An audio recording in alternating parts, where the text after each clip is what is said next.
Hey Pile One, welcome back to my channel. If you're new here, my name is Michelle. We're back with another future spouse pick a card reading. This particular reading won the poll on the community tab over on my channel. So you guys are wanting to know, how are you going to recognize your future spouse? How are you going to know it's them once you meet them, right? So that's what we're going to be doing today. We're actually going to be building a checklist. So, get a pen and paper ready, or if you maybe want to type out the checklist like in the notes or in the comment section below. I'm sure other, people that picked the specific pile will appreciate that. But we're making a running checklist of identification markers so that you're going to know. How are you going to know it's them, opposed from anybody else? How are you going to know that this is the person you're going to marry? Keep in mind, you guys, this is a general reading.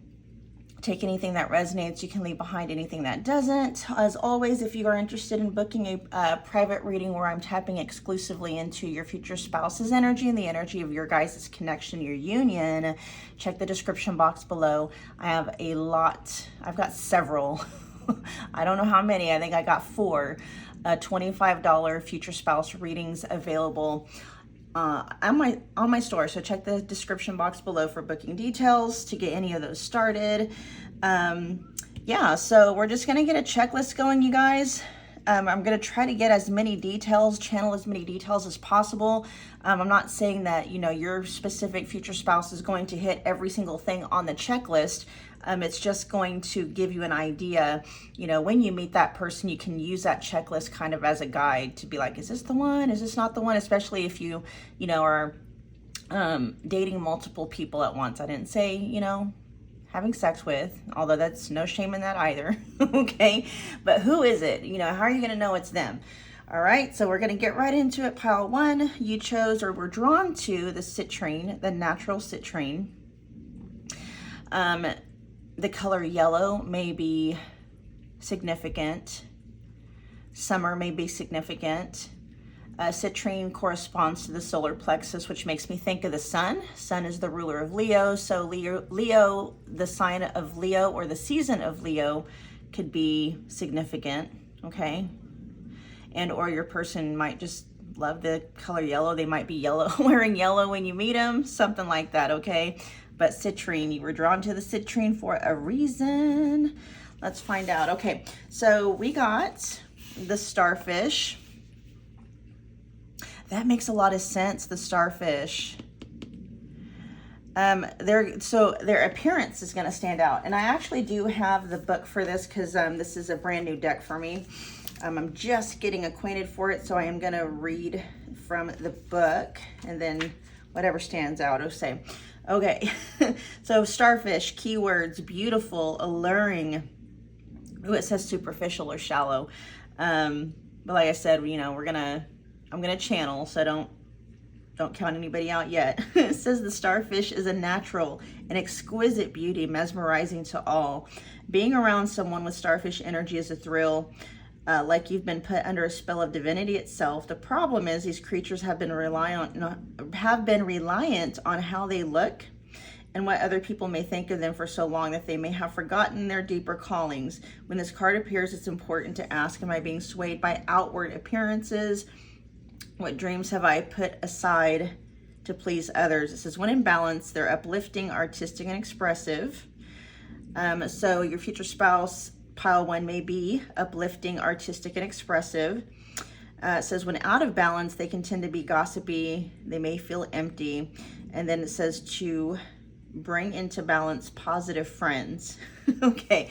I keep seeing somebody kind of like, your person may have long hair, Pile 1. Your future spouse may have long hair.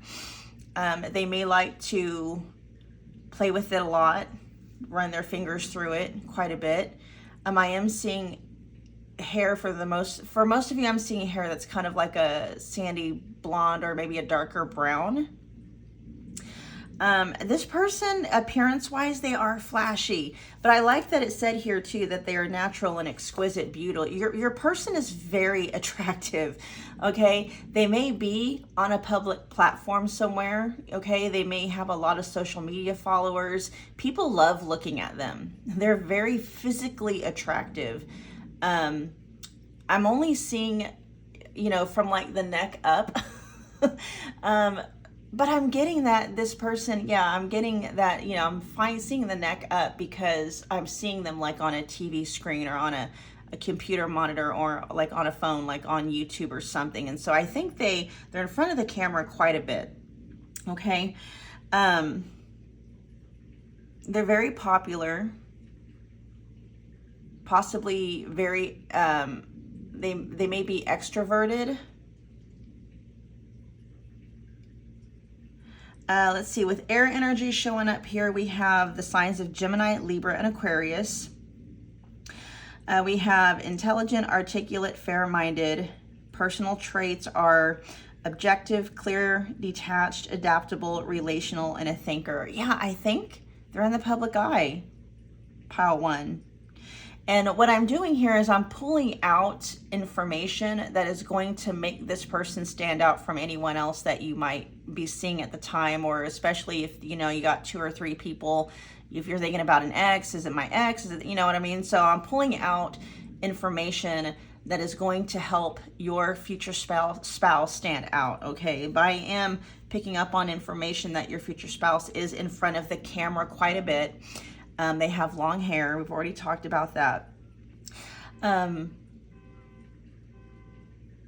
we got a car alarm going on in the background. It went off. Okay. Yeah, as far as air goes in communication, that's what I'm picking up on. I'm not saying that they're not good communicators, just like on a one-on-one setting, but I see them, you know, on a podcast in front of a microphone, you know, something, okay? Yes, they're very articulate when they talk. They have a very good, a wide range as far as vocabulary goes. When they speak, they're very articulate. They sound very smart and intelligent, okay? They sound very smart and intelligent. Let's see, we're gonna move on to find out. Let's see what stands out about them. We're gonna use the Ascending Life Oracle, and then we're gonna also use some tarot. What stands out about future one's pile one's future spouse? How is pile 1 gonna know their future spouse when they meet him? I was picking up on your future spouse is very busy. They get bored very easily. So I was picking up on them being very active. It's very difficult for them to sit still. How is pile 1 gonna know it's you?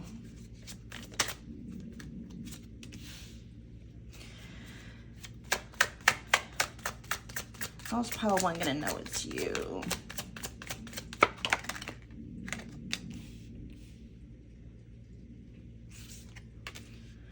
We'll get one more. How's pile 1 gonna know it's you?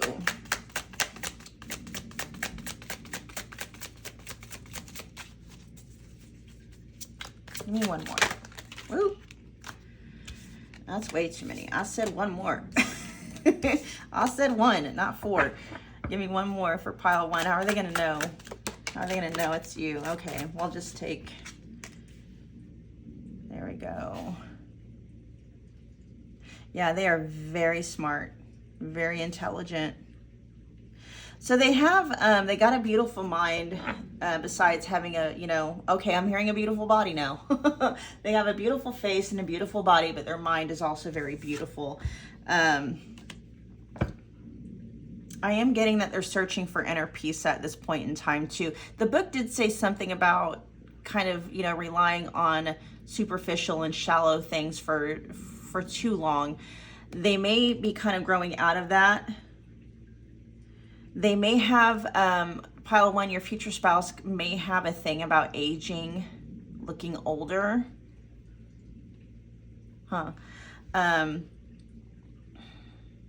Let's see. So they get bored easily. They move around a lot. And when I mean move around, I don't mean like move around into like, they don't relocate, but physically, it's like it's difficult for them to sit still. They don't stay in one place for too long. And that may translate for some of you. This is not an overwhelming energy coming through. This is kind of like a side note.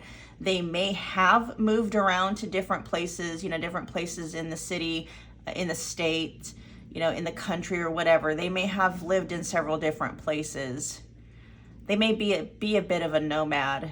That's not an overwhelming energy, but that's kind of a side note. You can kind of put that on a side note somewhere on the checklist.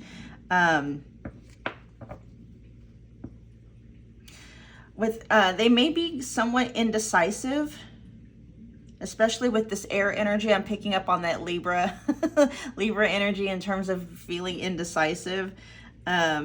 Facing the possibilities in life, there's always options open to them. There's always a myriad of different things they could do. They may have a difficult time deciding which path to take. With Mountain here, we got obstacles and challenges, possible delays, patience needed, requires perseverance. They may have, especially with boredom here, they may have a difficult time with patience. They may be very impatient. We got Birth here with new opportunities, starting over, reinventing yourself. I feel like they may do that a lot. They may change the way they look a lot. They may reinvent their physical brand. Let's see, birth of a child, idea or project. Owl, we got deep shadow work, witchcraft, magic, inner wisdom, spiritual evolution, learning hard lessons. Yeah, I think at the point when you meet them, pile one, your future spouse is going to be going through kind of like a midlife crisis, but it could be, it just depends on how old they are, but I feel it has to do with aging, okay, and aging gracefully. Because like the book said, there is this energy of your person kind of relying on the way that they look. They may even, they may tan. There's like an emphasis on how they look and trying to maintain an appearance of youthfulness because of the audience. It's not so much them. Well, I guess it could be them, but it's like, they feel pressured to, maybe get fillers or Botox, or, they may feel pressured to get injections or tan, or, keep up on recent trends, recent haircuts, makeup styles, clothing, designer styles, like the, what I mean? So that's some of the things coming through in terms of like what your future spouse, like what makes them different from everyone else that you may be wondering if this is who they are. Okay. All right. So we're going to get some tarot.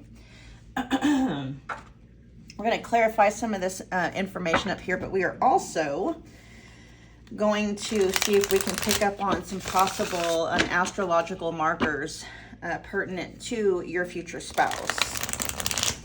I'm going to try to stay away from generational astrological markers, like, any of the planets that come after Venus. But if they pop out, I'll let you know, because that may give you an idea of how old they are. With the generational planets, some of the generational planets, some of them take 10 to 11 years before they move signs. But I guess, those would be significant because it would let you know, kind of give you a time range, possible years of birth. But you're going to have to Google that, you guys, okay? I'm not going to be able to give that information to you here. All right, let me know about boredom. Let me know about boredom.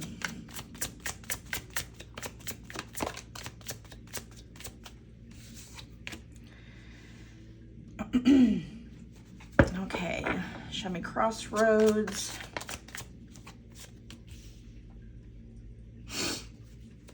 Okay, show me mountain.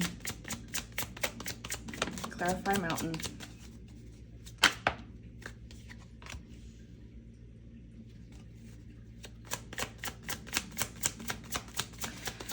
Oh, there's a big emphasis on aging out. I just heard that, aging out. They feel like they are aging out of an industry. And then we got birth. Ooh, okay. That may be how your person may be feeling pressure to have kids. They may want to have kids very, very soon. Owl, show me owl. Whoa. Okay. With the Hermit in reverse. Okay, so let's see. Let's look at possible astrological markers real quick. We have Mars and Gemini showing up. And these are possible astrological markers of your future spouse. Okay, again, this is just a checklist. This doesn't mean that, you know, if your future spouse doesn't have Mars and Gemini, they're not your person. No, that's not what that means. It's just, you know, the more you're able to check off, it's like the more likely the person you have on your mind, or when you meet them, that they're your future spouse. Okay, we got Saturn in Capricorn, Moon in Pisces.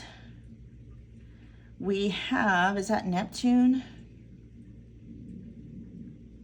Yeah, it's Neptune, I believe. What's the other one? Uranus? No, it's not Uranus. Okay. Neptune, and then we also have Chiron in, is that Virgo? Okay. So Neptune energy, again, is, let's see, Pisces. Okay, Pisces energy, maybe dominant in their chart somewhere. Capricorn could be dominant in their chart somewhere. Special nod to Chiron in Virgo, Moon in Pisces, Mars in Gemini. Okay, so yeah, your person, they don't like to feel constrained. They like their options. Very much on the go.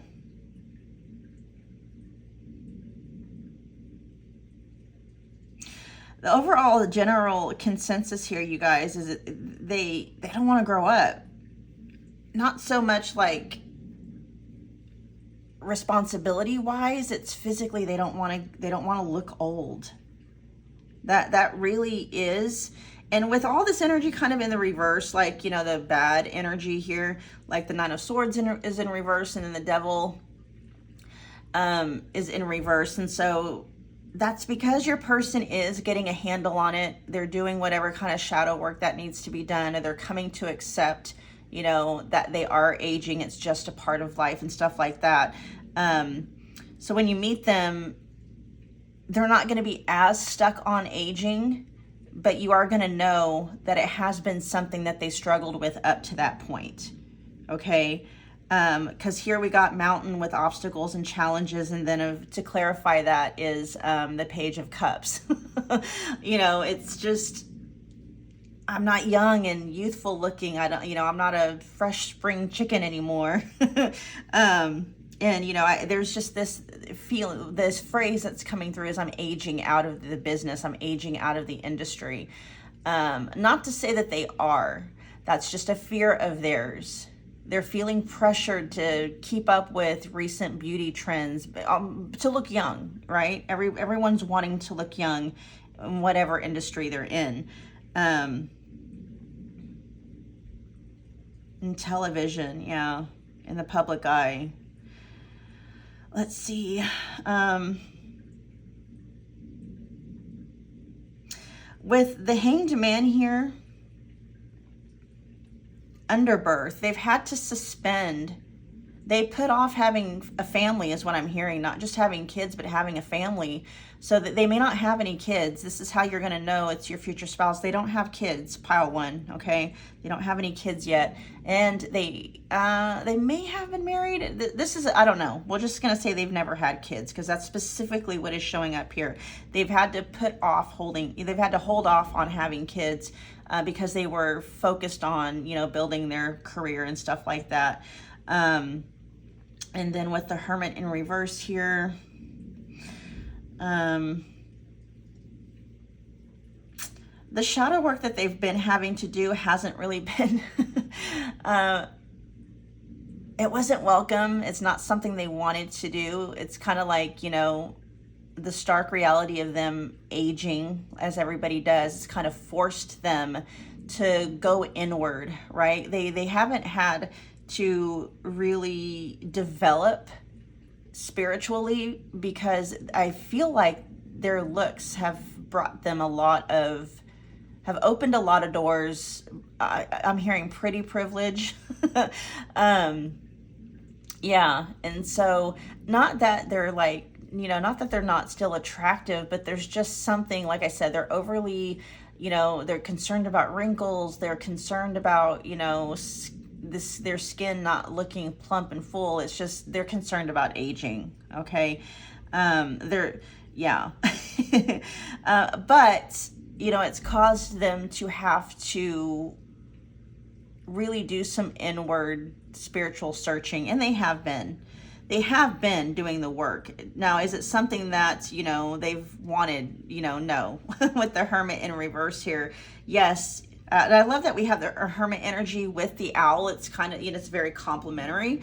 But this is letting us know it wasn't something, you know, they didn't choose to. They didn't want to go inward. It's like, you know, they held on. They're holding on very much on their physical looks, having a difficult time, or they did have a difficult time coming to terms with aging. Okay. Next, what we're going to do is we're going to look at some possible astrological transits that may be going on at the time when you meet them.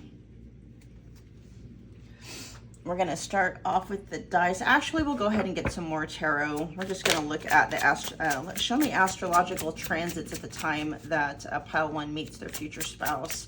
Add these to the checklist.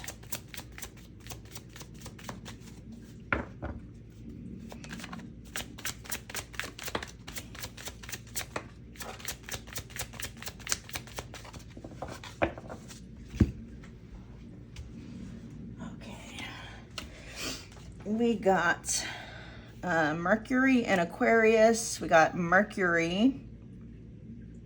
2 Mercury placements coming out so far. Mercury in Cancer, Mercury in Aquarius. So these are transits, things that are happening at the time, not necessarily like what you have in your chart or what they have in their chart. This is like, you know, just transits at the time that you meet. Let's get a couple more. Neptune in Pisces, Moon in Aquarius. Let's get one more. And then Mars in Leo. Okay. Add those to your checklist, and then we're going to look at the dice.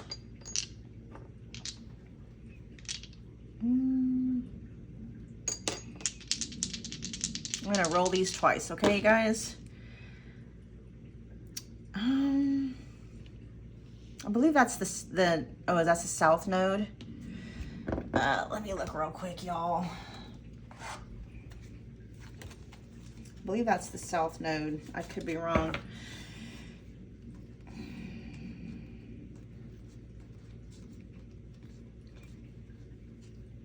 Okay, nope, that's the north node. Okay, north node. The north node could be in Aries at the time that you meet them. Let's get one more. Moon in Virgo.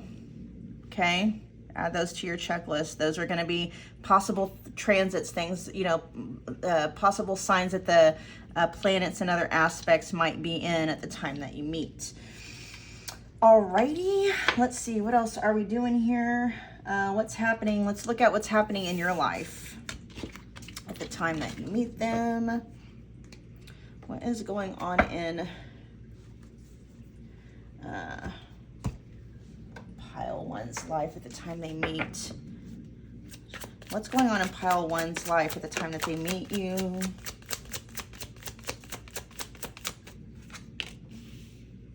Good health. You're focusing on your health. We'll get more on this. Let's see. Let's get 2 more cards, please. What's going on in pile 1's life at the time that they meet? Sad news. Children. Okay. Let's see. Let's narrow down what's happening here. All right, so we got good health with changing nutrition habits, setting up a workout program, work-life balance, routine checkup. So you're going to be meeting your future spouse at a time when you may be starting a new like workout and dieting program. When maybe you're starting a new gym, maybe you meet your future spouse at the gym. If it's not a gym, it's like some kind of a boot camp or something like that. I feel like there's exercise involved. That's happening at the time and, at that point in your life. It doesn't specifically say that you're going to meet them at a gym. So that might be like a little side note on your checklist. Like if you're part of a hiking group or, something like that, a walking group or a biking group or something, that might be how you meet them. Let's get more information though. Show me good health.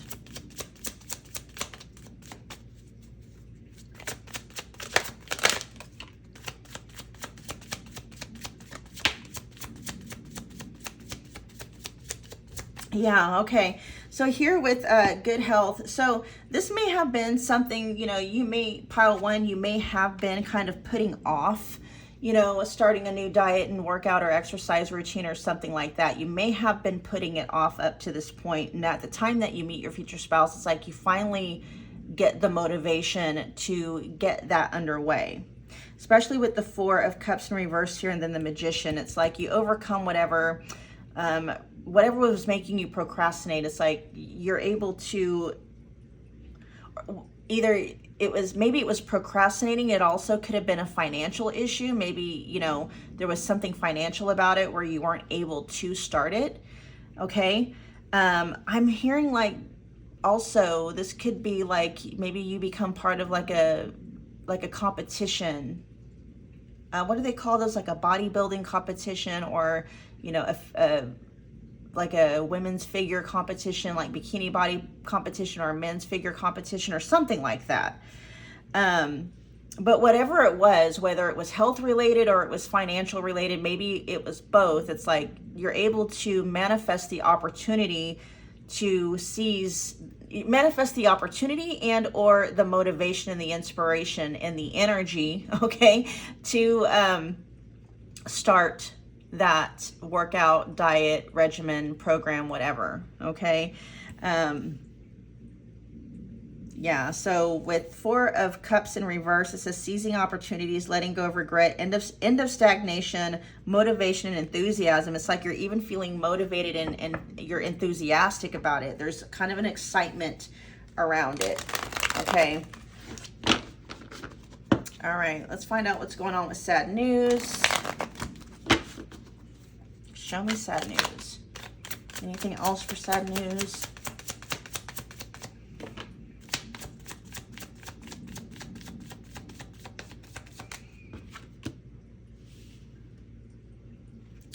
Something not going in your favor, a disappointing message, not what you wanted to hear, an inconvenient truth.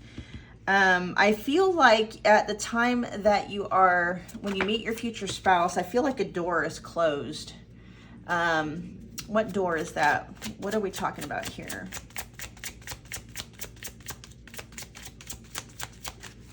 It could have something, for some of you, okay? It could have something to do with your ability to have children.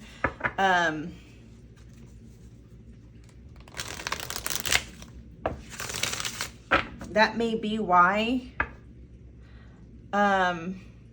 Oh, okay. For some of you, what I'm picking up on it, that for some of you, you may have received some disappointing news about maybe your fertility, your ability to have kids, or maybe it's, you feel also like maybe you're aging out of the ability to have kids, like your biological clock is ticking. But there is this idea that you've received some kind of news that may have something to do with your ability to have children, whether that is like you can't have kids, or I'm feeling for most of you, it's like, it's not that you can't have kids, but like you're getting closer to an age where you may not be able to have kids, or there's something where in order for you to have kids, you have to clean up your diet and you have to get your body into a more healthy, aligned, maybe I'm hearing alkaline state, right? That may be why you decide to get on a specific nutritional and or exercise routine to kind of get your body in alignment with the ability to have kids. So, you know, maybe there's something that you're doing physically, nutrition wise, exercise wise, that helps to increase your chances of being able to, you know, either get pregnant or get someone else pregnant, right? But we're going to keep, for those of you where that resonates, right? I know not everybody is going to resonate with that, but that is something that's coming through as far as like what you're going to be going through at the time.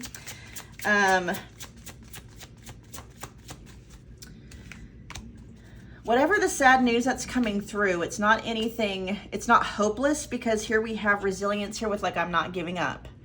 So it's not a door that's completely closed, but it is some kind of disappointing news. It's like you have a choice. You can either go this way or this way. And then you get some news that's like, this way may or may not be as easy as what you thought it was going to be, or something along those lines. Let's see if we can narrow down what that choice is, though, for most of you. What's that choice? But you can put that on the checklist at the time when it happens. You had two paths open. One path may or may not be, what's that word? It might be delayed. I'm not picking up on it's completely blocked. Because like I said, there's this 9 of Wands energy here where it's like, okay, the battle's not over. It's not lost. It's what it is. It's like, it's not lost. You know, I have to get a little bit more strategic. What's the sad news about, though? What's the sad news about?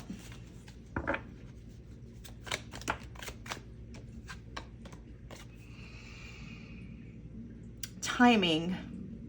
I feel for a lot of you, it has to do with children. For a lot of you. So timing has something to do with this.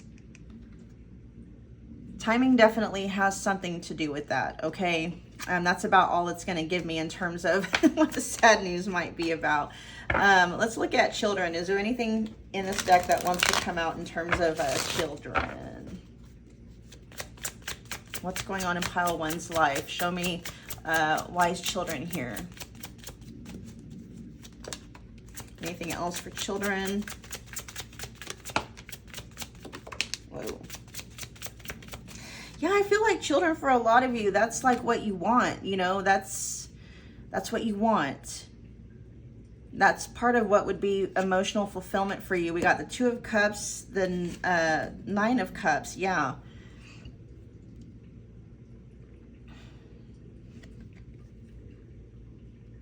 That's what it is for the vast majority of you, okay? Something about having kids, and I feel like for many of you, you know, receiving some kind of news maybe from a doctor or a specialist or something, kind of letting you know, like, you know, biological clock is ticking, something along those lines, or something is affecting your fertility. Something is affecting your fertility that has to do with, you know, your physical health. But like I said, the news that you get, it's not devastating. It is sad. It's disappointing, but it's like not all is lost. It's there. You're not being told that it's impossible.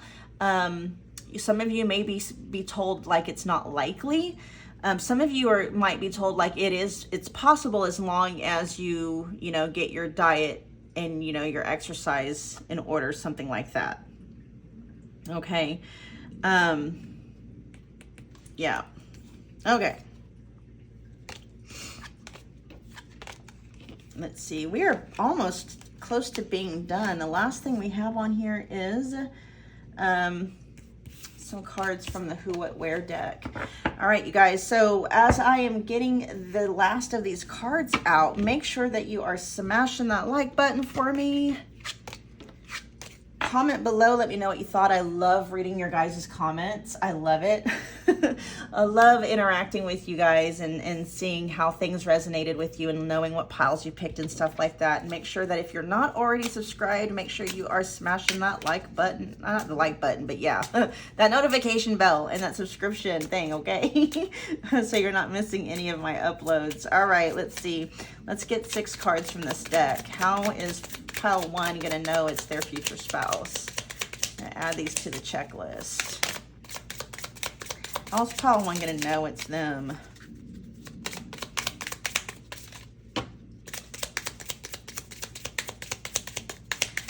pile one know it's you?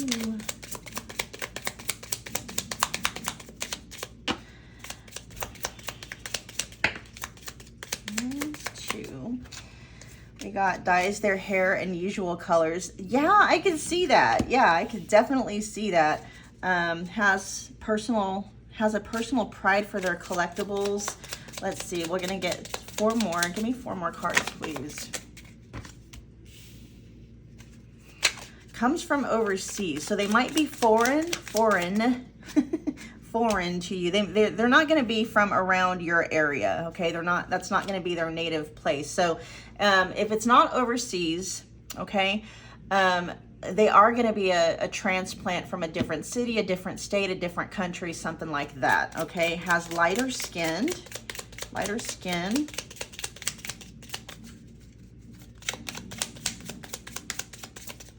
Let's get 2 more. I am hearing they may possibly have an accent. They may have an accent. Pile 1, put that on your list, on your checklist. Give me 2 more cards. They may be stubborn. Let's see. There is a 3 to 5 year age difference between you. Then it says they have an imperfection in their speech. Interesting. I'm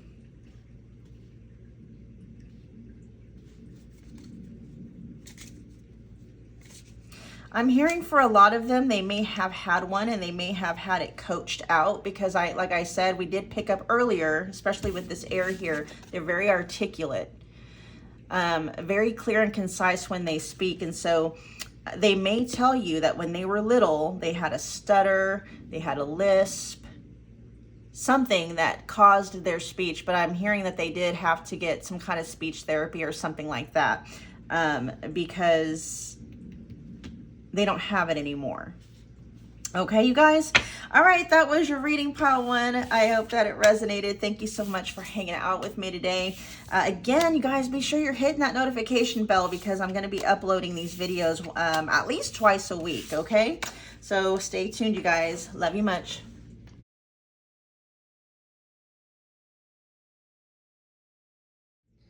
Hi, pile 2. Welcome back to my channel. If you're new here, my name is Michelle. We are back with another future spouse pick a card video.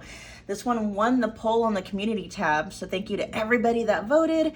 And what you guys chose was, or what you wanted to know is, how are you going to recognize your future spouse? How are you going to know that it's them? And so we're going to get detailed, you guys. I mean, oddly specific, but basically what we're doing, we're building a checklist of very detailed markers. Now, anything that comes up, let's say like if they have like Mars in Virgo or something like that, we're going to try to get as many details as we can.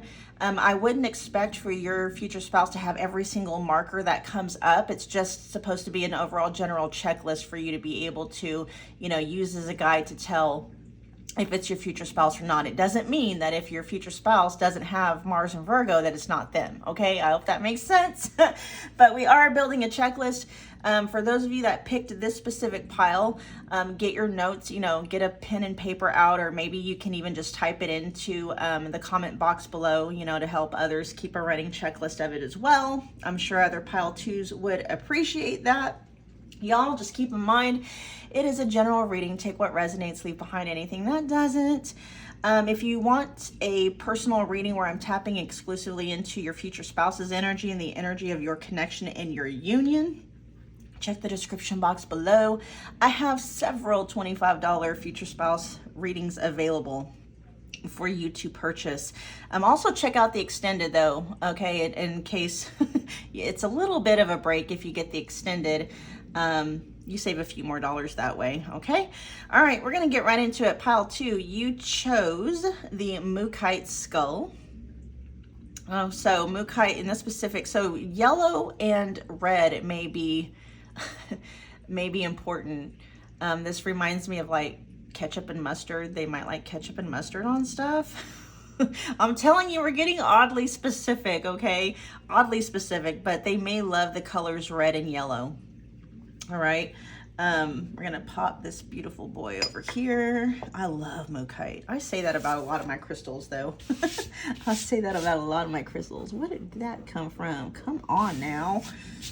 Y'all, I got way too many Virgo placements to be having smears and smudges on my new my new stuff. Anyway, here we got, okay, we got horse, and then we have the 5th house. So what I'm going to do, you guys, this is a brand new deck to me, so I'm going to go ahead and read what is in. It's not very long, so just bear with me for a second. Okay, so horse keywords, we have momentum, freedom, expansive energy, and force.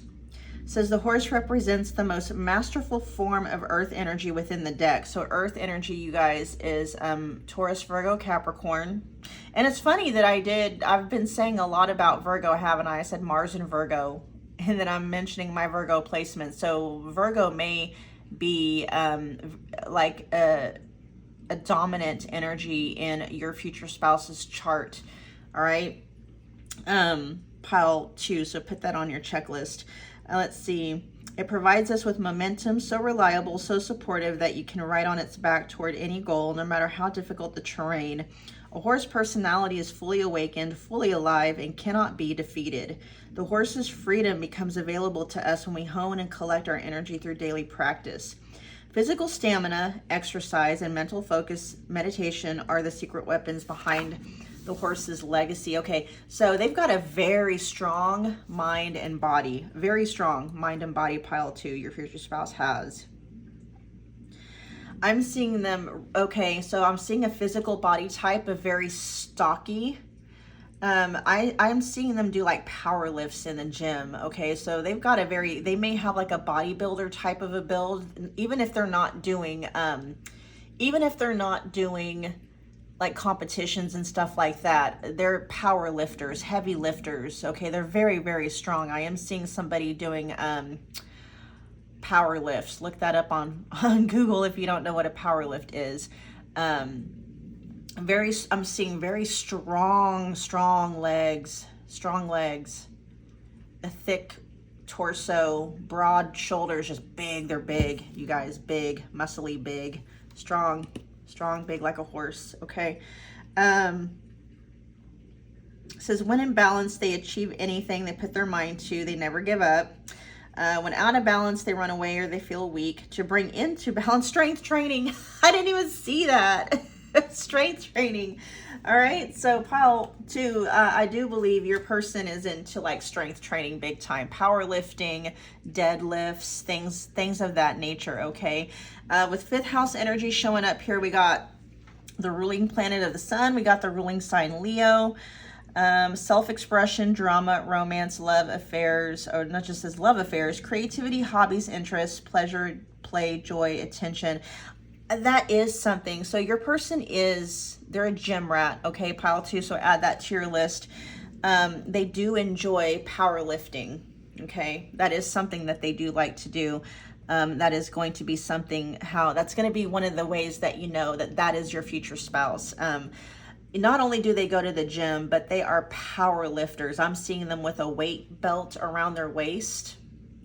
Okay, and that is their thing, is their whole focus is increasing muscle mass, and definitely staying strong. Very, very strong mind, very strong body, very strong. And then we have the moon here.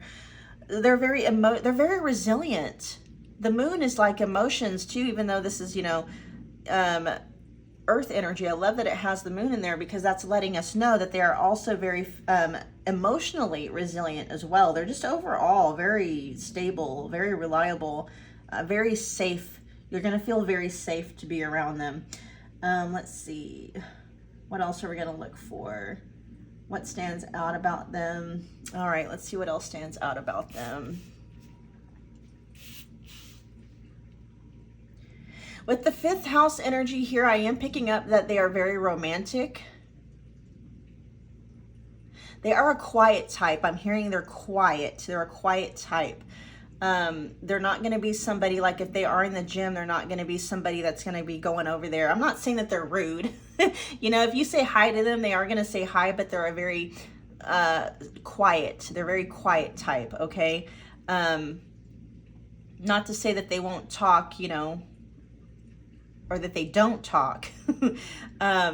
But they're going to be someone, they're not chatty Cathys, okay? They're not the center of attention, or they don't mean to be. I feel like their size, they are going to stand out. They are going to be a center of attention, but it's not going to be because they're super chatty or they're very extroverted. I'm not really picking up that they're extroverted. They are nice. I'm very kind. They're very kind, but they're very quiet. Okay, so put that on your checklist. They're fun. Oh my gosh, they're good with kids. They're good with animals. I can see them playing with kids and animals. I don't know if they have kids yet. That hasn't, you know, maybe that might come out in the reading. I don't know, but I can hear like they're a great aunt or uncle, you know. Even if their friends have kids, it's like their friends' kids might call them aunt or uncle, but they're really good with kids and animals. Very good with kids and animals. They love kids and animals, actually. I'm hearing a gentle giant. They're a gentle giant. Oh, I love it. They're a gentle giant. Aw. Okay, we're going to find out what stands out about them. I'm going to start with the Ascendant Life Oracle. What stands out about you? How is pile 2 going to know it's you? We got self-image, the hidden. Let's get 3 more cards. How is pile 2 going to know it's you?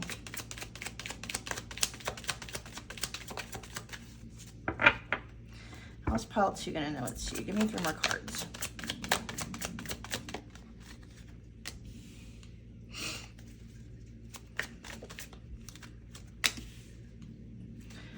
Give me 1 more.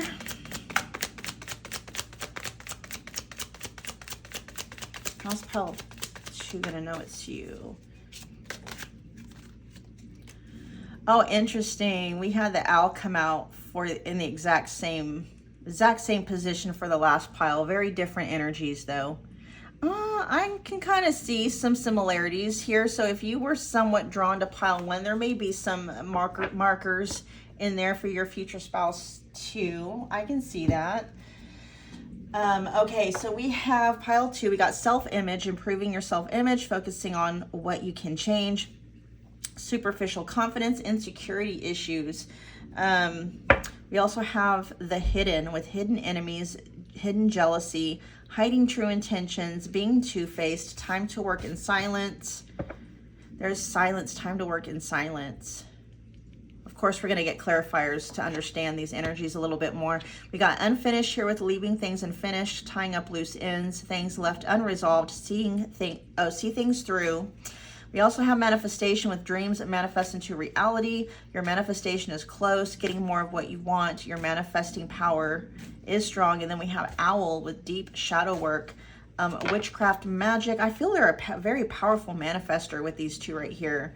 Whatever they put their mind to, because I'm feeling like their mind and their heart are often very much in unison. So whatever they set their mind to, so when I mean their mind and their heart, their subconscious and their conscious mind are actually, I'm hearing like 99% of the time is in alignment with whatever they set their goals to. And so your person they don't have a hard time at all setting a goal and meeting it.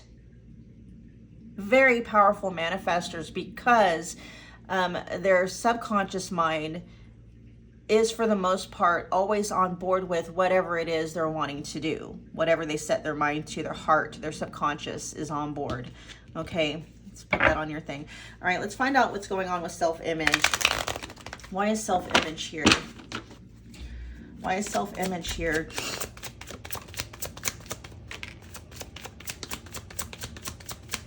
Why is self-image here? They may have gone through a really rough breakup.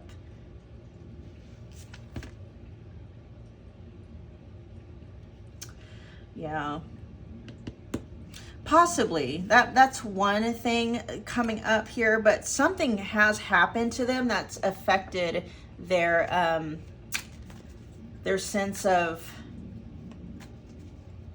self-worth, their sense of self-esteem, how they view themselves.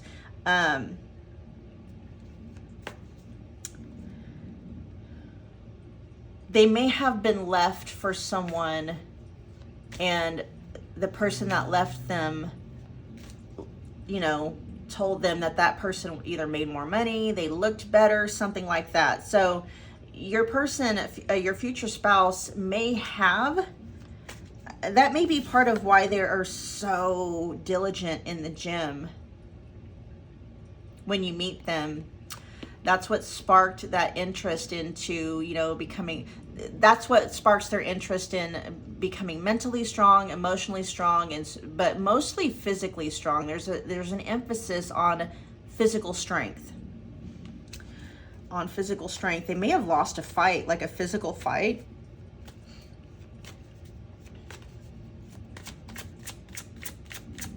Huh. But with Leo here, like they're taming the beast.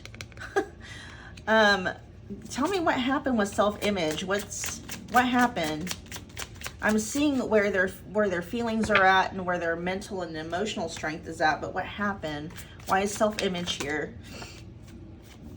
Fears. Deception. They were deceived. Someone said or did something at some point in their life, someone that was very important to them, that caused them to have a poor self-image. And at the time that you meet them, how you're going to know that it's them is they're in the process of rebuilding that. But there is still going to be an underlying, you know, like their heart space, there's still going to be sadness, a sense of loss, grief, dealing with feelings of abandonment. And it says emotional instability.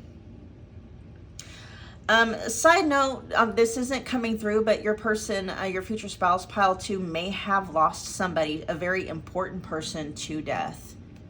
Somebody very, very, very, very close to them may have passed on. They could be a widow. They could be a widow. They could have lost a parent, a sibling.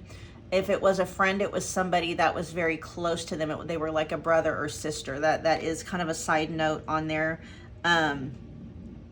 But there is a sense of loss here. Okay, if someone didn't pass on, there was a very important relationship that they had that is they're no longer a part of. Okay, that they're working to. Well, we got loss and deception here. That's the overall energy that you can put on your checklist. I feel like your person may have been cheated on. If they were married, more than likely, this can go on your checklist. More than likely that marriage dissolved because of cheating, because of lying, because of deception, stuff like that.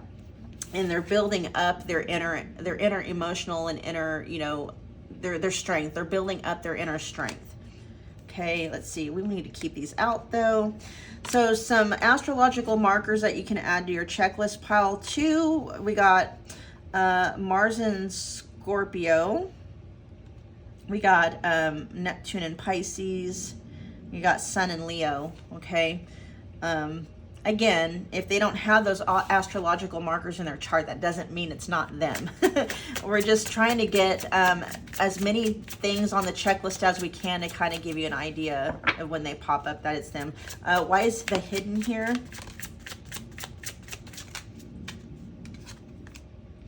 Yeah, okay. This isn't something they talk about. So this past relationship, you know, whether somebody passed on or the dissolution of a marriage or a long-term relationship because of lies and deception is not something that they talk about, but this was somebody they were deeply, deeply in love with. Okay, somebody, yeah, because it says letting go of the past, focusing on the future. You know, they don't talk about it a lot because they're trying to let it go. Okay, this was somebody that they had a lot of love for. Doesn't necessarily have to be, you know, a romantic partner. It doesn't have to be an ex-boyfriend, ex-girlfriend, ex-spouse, or anything like that. It can be someone like a best friend of theirs that may have done them dirty, okay? Stuff like that. But when you meet them, they are going through the work with the owl here of trying to get over some kind of a loss or a relationship kind of a loss in their life that they don't talk about, okay? More astrological markers you can add to your checklist. We've got the Sun in Scorpio. And then we have Neptune in Pisces again. Is that the second time that showed up? Yep. Which Neptune is Piscean energy. So it doesn't necessarily mean that it has to be, you know, Neptune in Pisces. That just could be talking about Pisces energy. Okay. Let's see. What's unfinished here?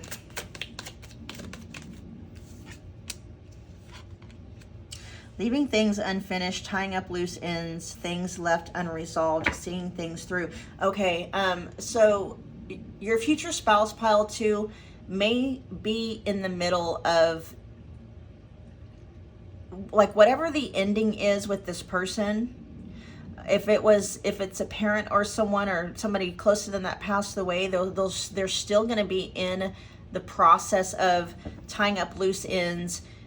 So whatever this is that this happens, it feels fairly fresh. This doesn't feel like something that, you know, happened several years ago. This feels like it's something that happened very recently for them. I'm hearing within the last 6 months of when you meet them. When you meet them, it's like, it's at least within the last 6 months, and they're still in the process of tying loose ends up.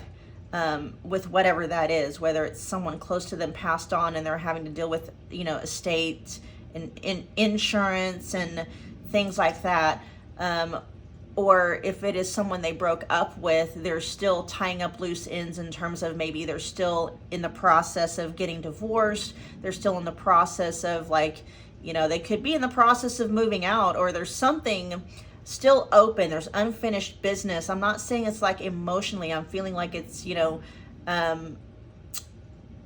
a lease maybe, you know, not, something about a lease might still be open. For some of you, they could still be living in the same space or something like that, but they're still tying up loose ends. That's how you're going to know it's them. Here we got the 7 of Swords here. It's like deceit, lies, trickery, cheating, theft, underhanded, scheming, dangerous, risky behavior, enemy masquerading as a friend. Okay, so like I said, it doesn't have to be necessarily like a romantic interest. If it's not them having lost someone to death, it could just be, like I said, you know, the end of a relationship due to cheating, due to lies, due to deception of some sort. And it could be a friend, a very, very close, you know, friend of theirs, but there's something that they're having to tie up loose ends. It's still going on at the time that you meet them. What's a manifestation here? Oh, and then an astrological marker for your future spouse you can add on is Moon in Aquarius. At the time that you meet them, your future spouse, they're not really focused on dating. Pile 2, they're more focused on building new friendships, having fun, and kind of reclaiming their joy. Here we have with the 3 of Cups, it says reunions, celebrations, parties, socializing, gatherings, indulgence. I feel like they may have been a recluse. All the Virgo energy I was picking up on very early on in the reading, that's Hermit energy. So they may have been up to this point, you know, kind of a recluse, kind of a hermit. And so they're trying to come out of their shell when you meet them. So they're focused on making friends, not so much focused on dating and finding their next boyfriend or girlfriend or future spouse or anything like that. They're focused on building friendships. And we do have reunions. So, you know, they're focused on maybe rebuilding, you know, old friendships and reconnecting and stuff like that. Okay, so for some of you, pile 2, this could be somebody that you already know. Okay, for some of you. Why is the owl here? You can put that as a side note. You might already know them. It's possible. Why is the owl here?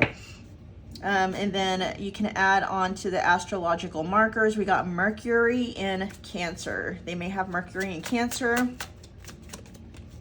Why is owl here? There's the Hermit in reverse. I'm telling you, this exact combination, even with the Hermit in reverse, came out for pile 1, okay? You might have pile 2 if you were in any way, shape, or form, even just a little bit drawn to pile 1. Go check it out. All right, because we do have some of the same energies coming out here. Not just with these two, which is weird that we had the exact same combination come out, even with the Hermit in reverse. That is so weird, okay? And there are some similarities in some of the same energies coming out here.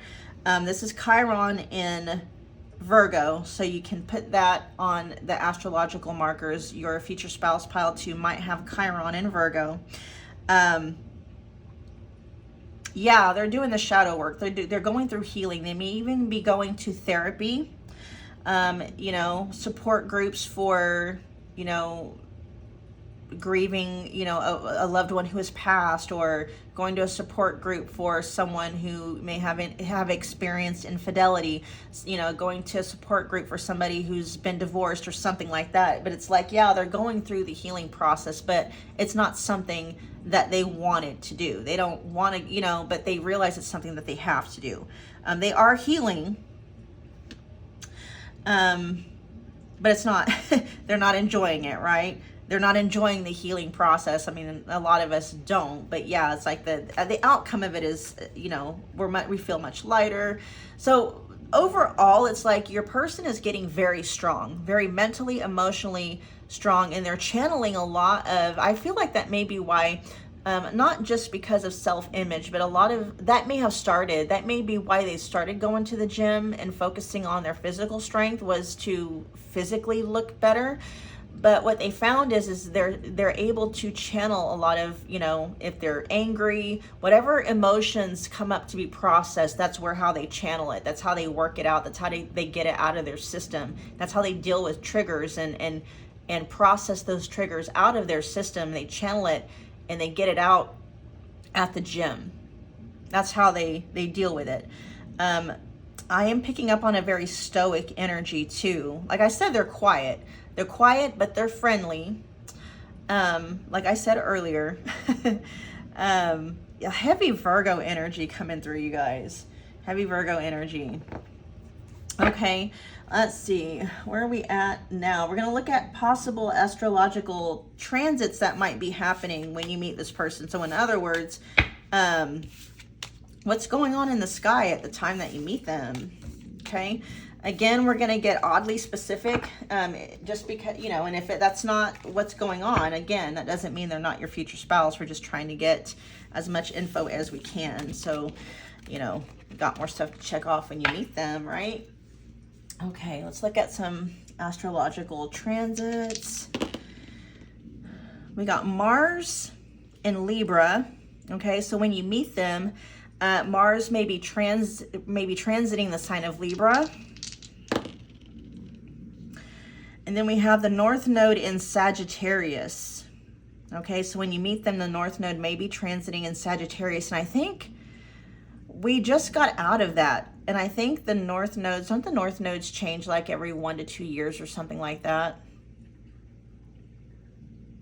Something like that. North Node in Sagittarius. If that's the case, that could mean, you guys, that it's going to be a while, you know, as far as timing goes. If you don't like that it may be a while as far as timing goes before you manifest in union with your future spouse,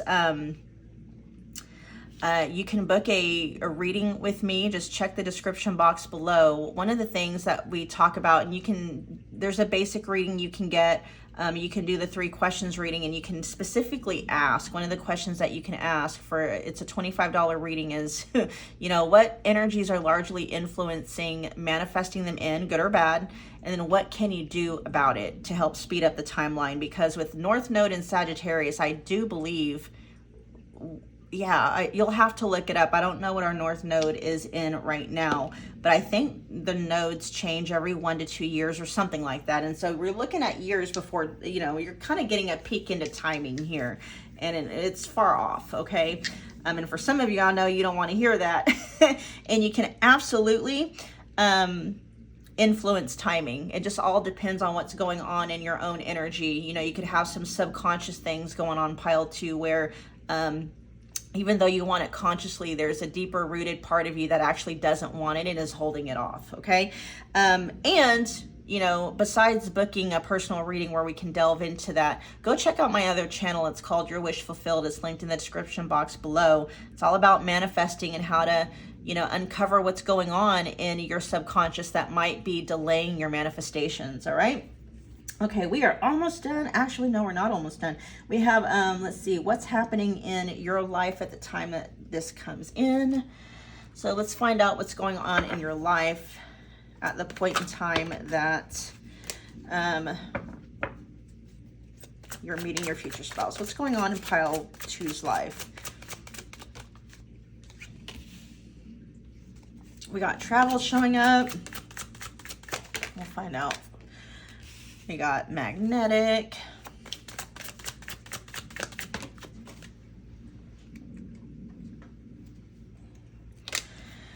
Rare gift. Let's get a couple more.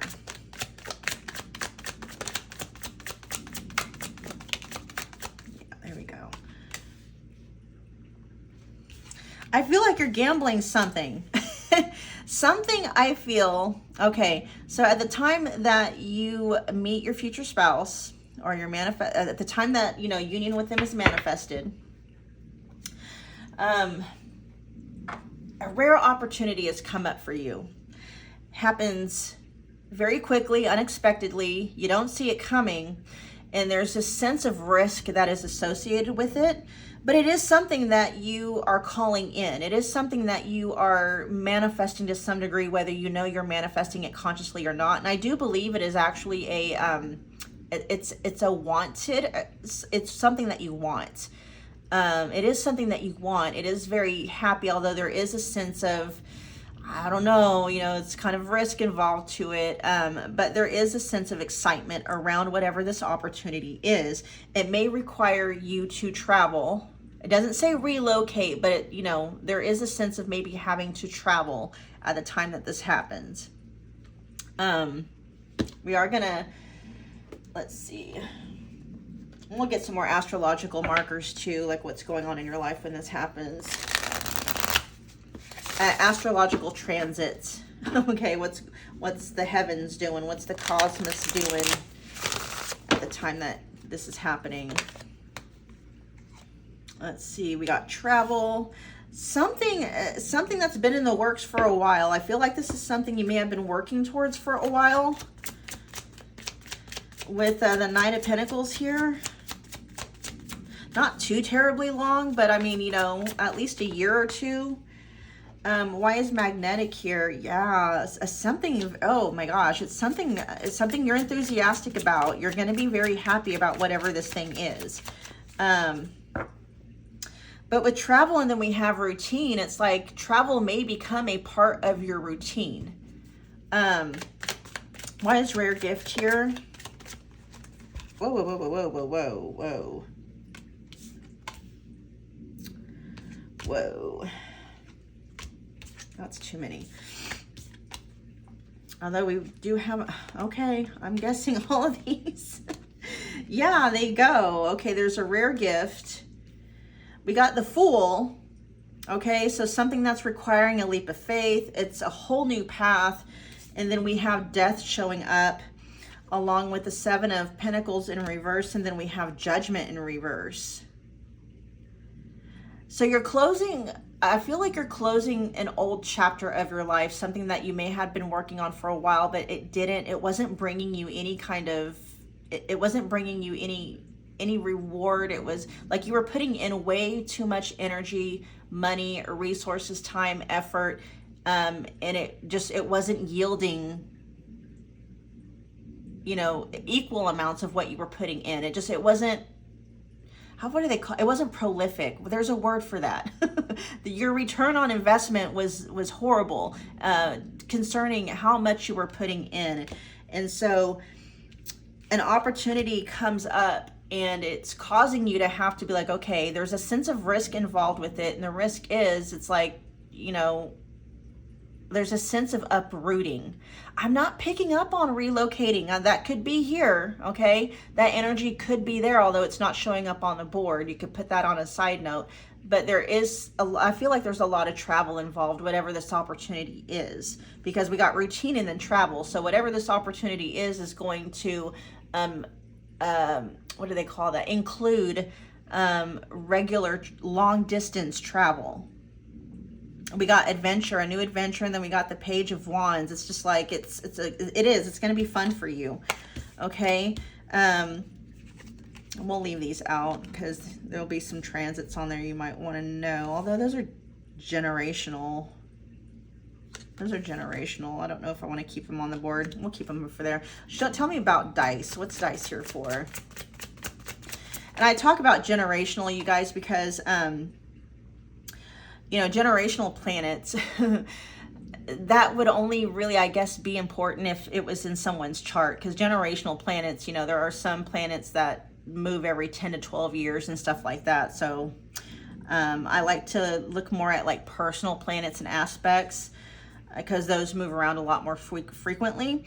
Let's see, for dice, we got charity and giving, time to take risks, getting out of your comfort zone, leap into the unknown, adventure awaits. So much about adventure here. So much about adventure.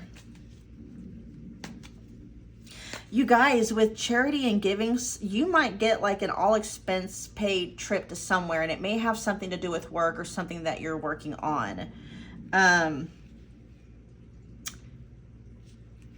Why is that dice though? Why is that talking about risks? Because it's new, it's unknown. That makes a lot of sense. Okay, show me lightning. Why is lightning here? Okay, yeah. So this opportunity is going to require you to walk away from something that not only I feel wasn't a good return of investment, like on your time and your energy, it wasn't emotionally fulfilling either. Sudden fast change. So this is kind of like where the risk is at, because it's whatever it is, it's going to require you to think fast. You're going to have to make a decision on it very quickly. It's like you're not going to have a lot of time to really sit and think about it. So this is things that's going to be happening at the time when you meet your future spouse. Okay, you're going to be given a very rare opportunity, all expenses paid. It's going to be a lot of fun. You're going to see a sense of adventure in it. I feel like it's a very welcome opportunity, and there is a sense of risk to it as well. Okay, there is a sense of risk to it. So astrological markers, we've got Saturn showing up. So Saturn in Capricorn, which, you know, Saturn is the ruler of Capricorn. We got Saturn in Sagittarius. We have Aquarius energy. We have fire energy, Aries, Leo, Sagittarius. We have the moon in Taurus. And then we also have Saturn and Pisces. God, we only really had like a couple of personal, oh no, we had a few. Okay, so you can add those to what transits are happening at the time when the two of you guys meet, you and your future spouse. Oh, and then we have Pluto. We got Scorpio energy. We got Scorpio energy twice. Okay, so Scorpio energy, it could be Scorpio season possibly. I mean, Pluto could be in Scorpio, but that's more of a generational planet. What is Pluto in right now? Is it in Aquarius or Capricorn? It's going to be a long time before it's in Scorpio again. And then we have Saturn in Taurus. We got a lot of generational aspects coming out. But you can add those if you want to. All right, what are we doing? What are we doing now? We are looking at... All right, the who, what, where deck. All right, so guys, we're almost done. All right, so do me a favor while I'm getting this last of this reading out. You guys make sure you're smashing that like button for me, especially if it's resonating. Comment below, let me know what pile you picked, to let me know that you picked this pile and how it resonated. I love reading your guys' comments. I love interacting and reading your comments. I love the engagement, you guys. And then also be sure that you are subscribing. And don't forget to hit that notification bell as well, so you never miss an upload, because I'm uploading these future spouse pick a card readings at least a couple of times a week. All right, let's find out. Let's get 6 of these cards. Let's help pile 2 know that it's them. We got speaks with an accent, is known to be sarcastic often. So they have a sarcastic sense of humor. They may have a dry sense of humor too, maybe dry. I'm not picking up on them being very goofy, but there is just kind of this dry humor when it comes to them. We have your paths will cross after you make a final decision. Maybe that has to do with like when you meet them is going to be after you get that opportunity and you make the decision to walk away from either a business or a relationship, or you're relocating altogether or something, okay? And then we have likes to use their middle name. So, you know, instead of, that's very specific, but that may be your future spouse may use their middle name as their first name, but legally, like their first name is something different, but they go by their middle name, okay? Like my first name is Michelle, my middle name is Marie. You know, that would be like me using Marie. Like if I introduced myself to you and I said my name is Marie, that's actually my middle name, not my first name. I hope that makes sense. Let's get a couple more.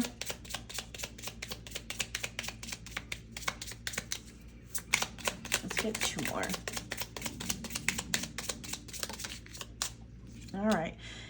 Has an imperfection in their speech. I'm telling you, you guys, I'm telling you, there's pile 1 may also be for you. There's so much, so much similarities going on here. It says, see, it says called you the other night. You may know this person. This may be somebody that you know, and that energy did come through earlier in this reading. You may know this person, pile 2, okay? All right, you guys, that was a reading. I hope that it resonated. Thank you so much for hanging out with me, you guys. And again, I will see you at your next video. Thanks, pile 2.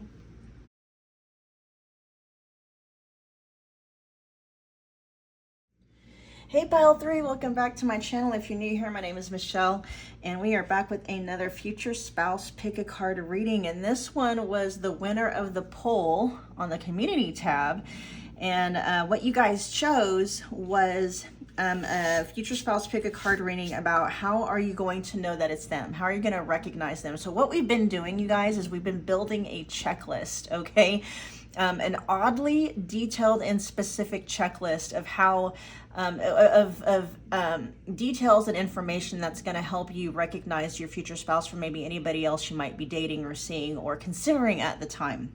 Okay, so just, you know, whatever shows up on the checklist, it's like if, you know, like say if Mars and Virgo shows up or something like that, and your future spouse doesn't have Mars and Virgo, that doesn't mean that it's them. We're just trying to get as much information as we can to kind of, you know, so whoever checks off most of the boxes, you're going to be able to know who is who, okay?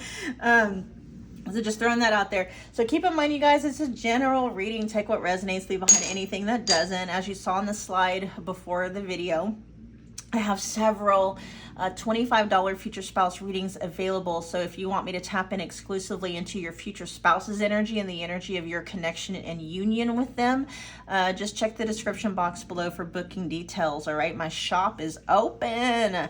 Let's get right into it, you guys. So pile 3, you were drawn to the, oh my gosh, Charoite, my bad, the purple Charoite stone.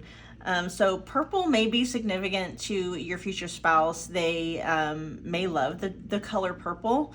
They might be wearing purple. You might be driving a purple car. The purple is significant. You can add that to the checklist, purple, something purple. But I feel like it's something tangible that you can see, right? Other than like a favorite color.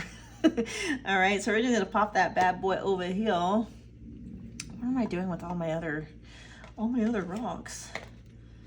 All right, so let's see. We have a snake and then the third quarter, and I am gonna check the book out for that one, you guys. This is a brand new deck for me. It's very concise though. It's not gonna take me long to read this at all. And then I'll let you know what's jumping out at me. So for snake, it says guardian of unawakened magic and creative potential. Ooh, that reminds me of like Scorpio energy. Okay, so Scorpio energy may be significant. Just write down Scorpio energy. Oh yeah, you guys, make sure you got like a pen and paper, because, you know, so you can write down this checklist. And for those of you who, you know, feel inclined to do so, feel free to, you know, put the checklist down in the comment box below for anybody else that may have picked pile 3. I'm sure they'll appreciate it. It says the snake is a symbol of our highest potential. It is said that Shakti, which is our creative life force, lies dormant at the base of our spine in the form of a coiled snake. Ooh, so your person may or may not have, okay, so put this on the checklist, Kundalini awakening. Okay, so pile 3, how you're gonna know it's them is they're very spiritually awakened. They may have had a Kundalini experience. The color purple with this Charoite can correspond to, like, what is it, the crown chakra. They may be awakened. They may have a very clear crown chakra, okay? Says, regardless of whether this image rings true for you, it's well worth considering the amount of unawakened or untapped potential within. What would life look like if you woke it up? How can you stir it from slumber? An experienced yoga or meditation teacher can lead the way. Make haste. The snake card appears when there is no more time to waste. And so your future spouse, pile 3, could be into yoga, could be into meditation. Put those on the checklist. It says, when in balance, they're prosperous, creative, and charismatic. When they're out of balance, they start and stop many things. To bring into balance Kundalini yoga and meditation. Okay, so they may do specifically Kundalini yoga, but they may have had a Kundalini awakening. Okay, so put those things down on your checklist of this is going to be your future spouse. So then we got third quarter here with the release, out with the old and the bad. We also have discernment, cleansing, forgiveness, good for letting go, reflection, and taking responsibility. Clean emotional and physical, emotional and physical clutter. Okay, clean it up. And this is tie up loose ends. And then we're, judgment, that's Scorpio energy. So your person could very well, your future spouse could very well be a Scorpio, or there could be Scorpio heavily dominant in their chart, okay? Could be in their top 3, or it could be in the first of, is it the personal aspects? Is there 6 of them? Sun, Moon, Rising, Venus, Mercury, Mars, okay? They could have a stellium in Scorpio or a stellium in the 8th house. That might be how you know it's them, okay? Put that on your checklist. We're gonna get right into it. Let's see, let's find out what stands out about them. All right, show me what stands out about you. How is pile 3 gonna know it's you?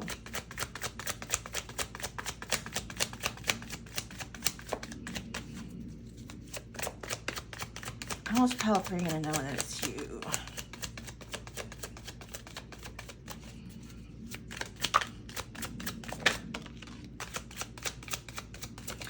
How's pile 3 gonna know that it's you?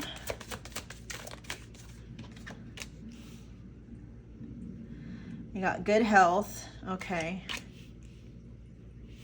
We had waiting game come out first, and then we got mountain. Give me 2 more. How's pile 3 gonna know that it's you?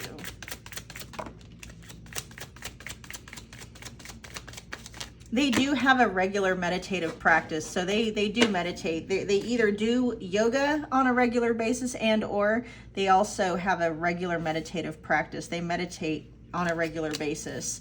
You put that on your checklist. And then we have business. Let's get one more. How is pile 3 gonna know that it's you? We got self-image. They are trying to overcome, I'm hearing, the self, capital S. They're very interested in overcoming ego traps is what I'm hearing. They're interested, that's like their focus right now, is overcoming ego traps. With good health here, we have changing nutrition habits, setting up a workout program, work-life balance, routine checkups at the doctor. So your future spouse, they may be vegan. That is coming through, like vegan and or Sagittarian, vegetarian.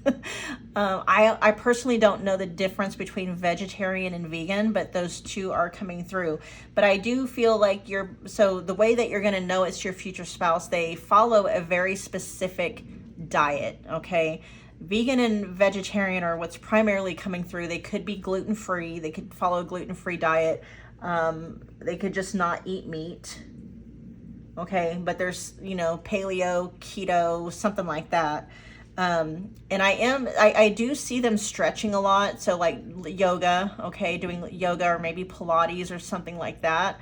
I'm not picking up them doing things like a lot of cardio or strength training. They could, but I'm seeing them stretch. That's what I see them doing. So, you know, mostly yoga or things of that nature.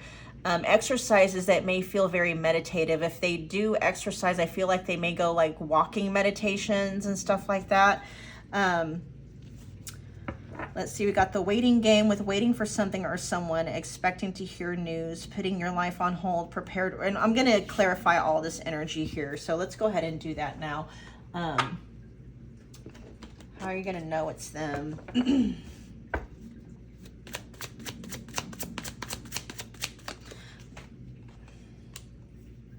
Why is good health here?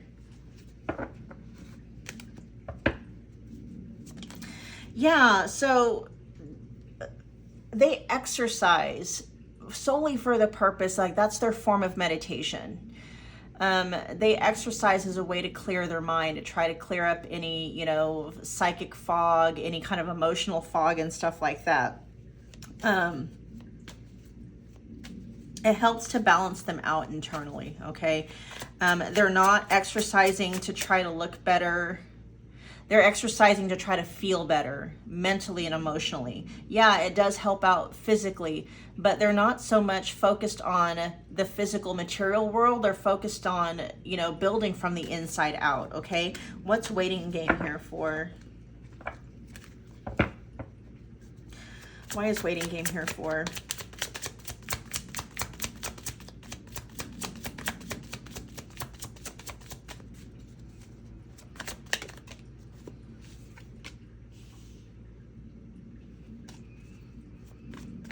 Interesting. We got waiting game, and then we have the Four of Cups in reverse, which is kind of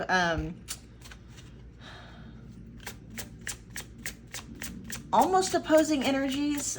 Waiting, what are they waiting for? It says waiting for something or someone. They're waiting for some kind of an opportunity to open up. Okay, so we've got poverty here with the Five of Pentacles, and then we also have business. They feel blocked and restricted when it comes to their finances and or financial business gain, okay? That's where this obstacles and challenges is coming from. Possible delays, patience needed, requires perseverance. And so at the time that you meet your person, you're going to know that it's them because they're in the process of trying to overcome whatever parts of themselves is blocking them from making it to the next level in their business. With poverty here, they could be very financially, when you meet them, this is how you might know that it's them. They could quite literally be homeless. They could be, or they could be getting very close to being evicted. They could be in the process of rebuilding. I'm not saying that they are homeless I mean, it is a possibility for some of you, but they may have had a history of homelessness. They might tell you, you know, I was homeless. I'm not picking up on any destitute energy with them though. I'm picking up on more of a rebuilding. They're rebuilding. So one of the ways you're going to know something that's different about your future spouse than anybody else, they may let you know there was a time of homelessness in their past. Okay. But we have waiting game here and seizing opportunities. And so I don't feel like they could be in transition. This could be in a very recent past. This is something that could have recently overcome. But if they are homeless when you meet them, pile 3, they're letting you know they're in the process of not being homeless anymore. But it is something having to do with, you know,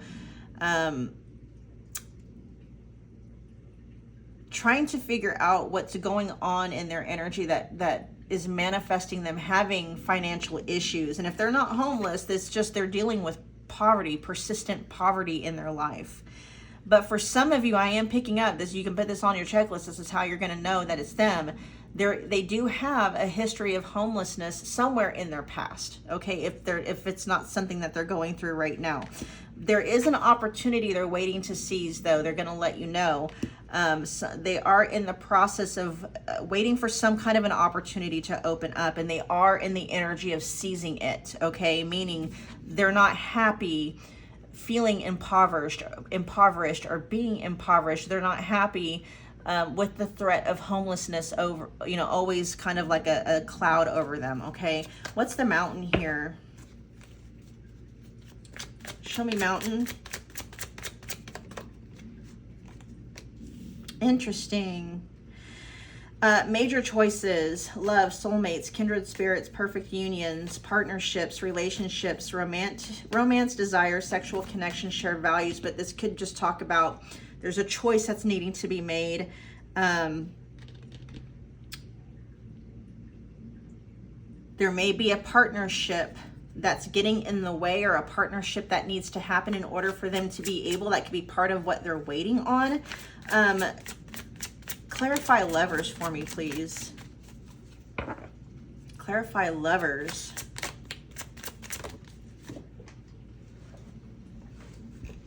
Yeah, there's more. There's the Four of Swords, and then the Queen of Cups. Oh, it could be something having to do with a mother figure. Could also have something to do with, a feminine energy that they may be romantically linked to or used to be linked to. That could be the homelessness thing. They could have just broken up with somebody and they're the ones that left. And homelessness for them may be like, they're staying at a friend's house, or they're crashing at a parent's house or something. And they're like in the process of rebuilding. But the fact that we have the Lovers clarifying, like that's the obstacle. It could be, this Queen of Cups could be an ex-romantic partner. And that Queen of Cups energy, that feminine energy, whether they're male or female, could be a water sign. Okay. Why does it say Libra? Libra's an air sign. They could be a water energy. So Scorpio, Cancer, Scorpio, Pisces. Okay.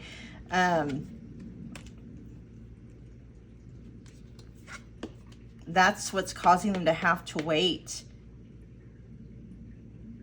Yeah, like a past relationship. If it's not a romantic partner, it definitely is some kind of a mother figure. Okay. Let's see what's going on with business. Why is business here?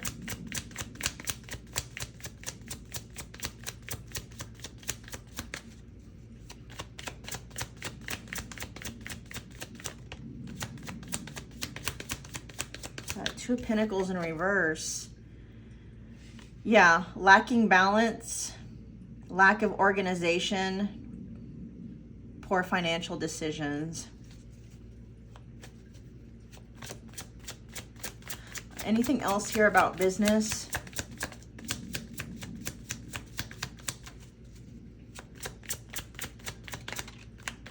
Anything else? Okay.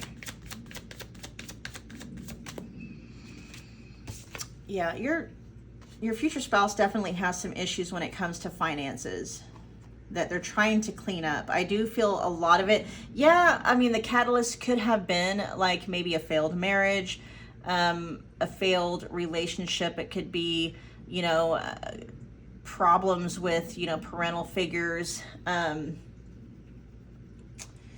But those things are usually manifestations from, what's going on in our subconscious. And this is what they realize. And so they're in the process of trying to clean up whatever is in their energy that is causing them to manifest poverty in their life, and maybe even problems in romantic relationships. And that could be stemming from like, what do they call that? Mommy issues. Okay.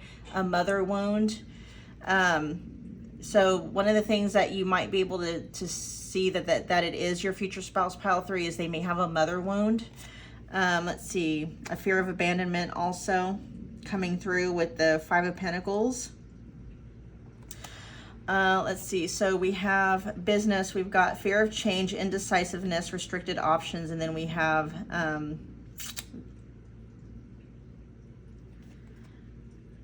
we got two, yeah, lots of imbalance coming. We got two, the Two of Wands and the Two of Pentacles, two number twos, okay?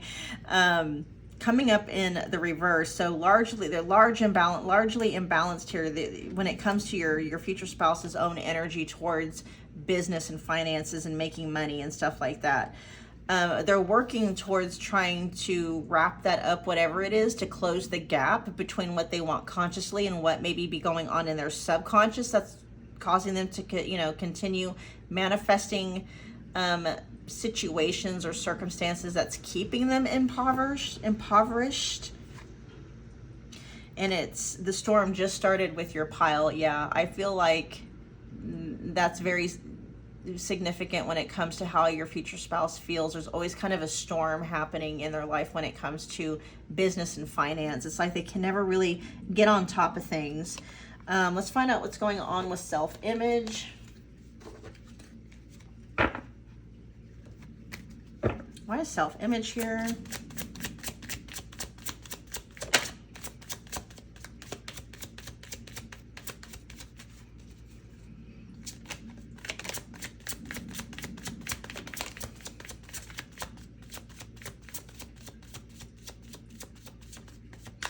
Yeah, they're hard at work on correcting their self-image. Here with the Knight of Swords, we have big changes, big opportunities, seizing the moment, jumping in. Yeah, so they're not allowing themselves to be stuck. Okay, they are making moves, although a lot of what the moves that they are making is changing their own energy. Okay, that's what they're clearing out. I do feel like your person has tried to do things. They have tried to take action, and just because, what they wanted consciously was not in alignment with what was going on subconsciously, nothing they did in the 3D worked, and so they're going inwardly. I am picking up on a lot of Hermit energy, even though it hasn't come out on the board. A lot of the work that they're doing is energetically, mentally, emotionally, spiritually, stuff like that, because they're building from the outside, from the inside out, right?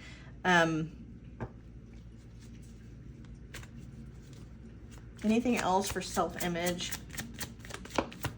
Yeah, then we got mental activity. So they're cleaning up their self-image when it comes to, how they think about themselves and see themselves in their mind. Mostly subconscious, though. And then we also have the Two of Cups in reverse with disharmony, disconnection. Yeah, I feel like what they want consciously is very disconnected from what they want subconsciously. They're working on bridging the gap. Okay? Yeah, because what they want consciously is incompatible with what they want subconsciously.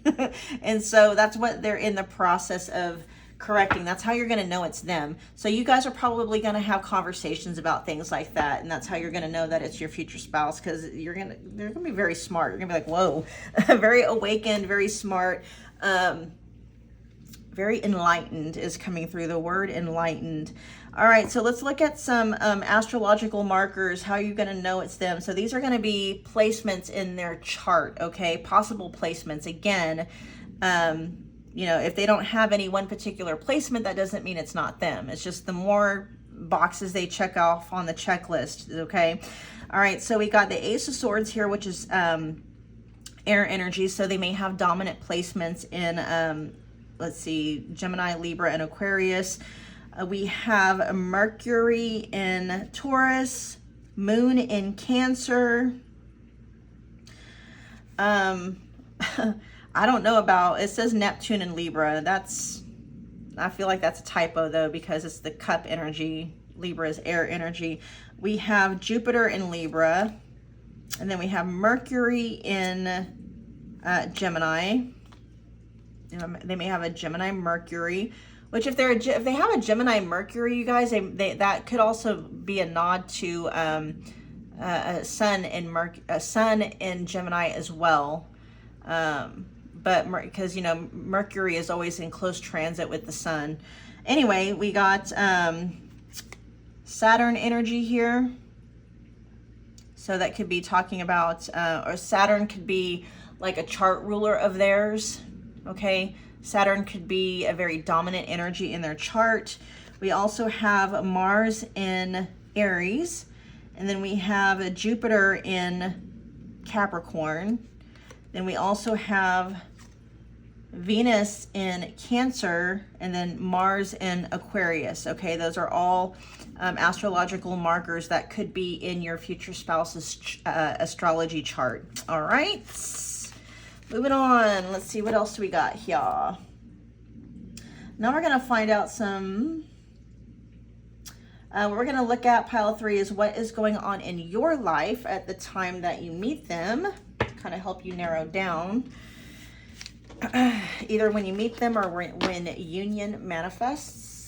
What is going on in pile 3's life? What's going on in pile 3's life when they meet you or when union manifests? You got, ooh, sadness. You got learning.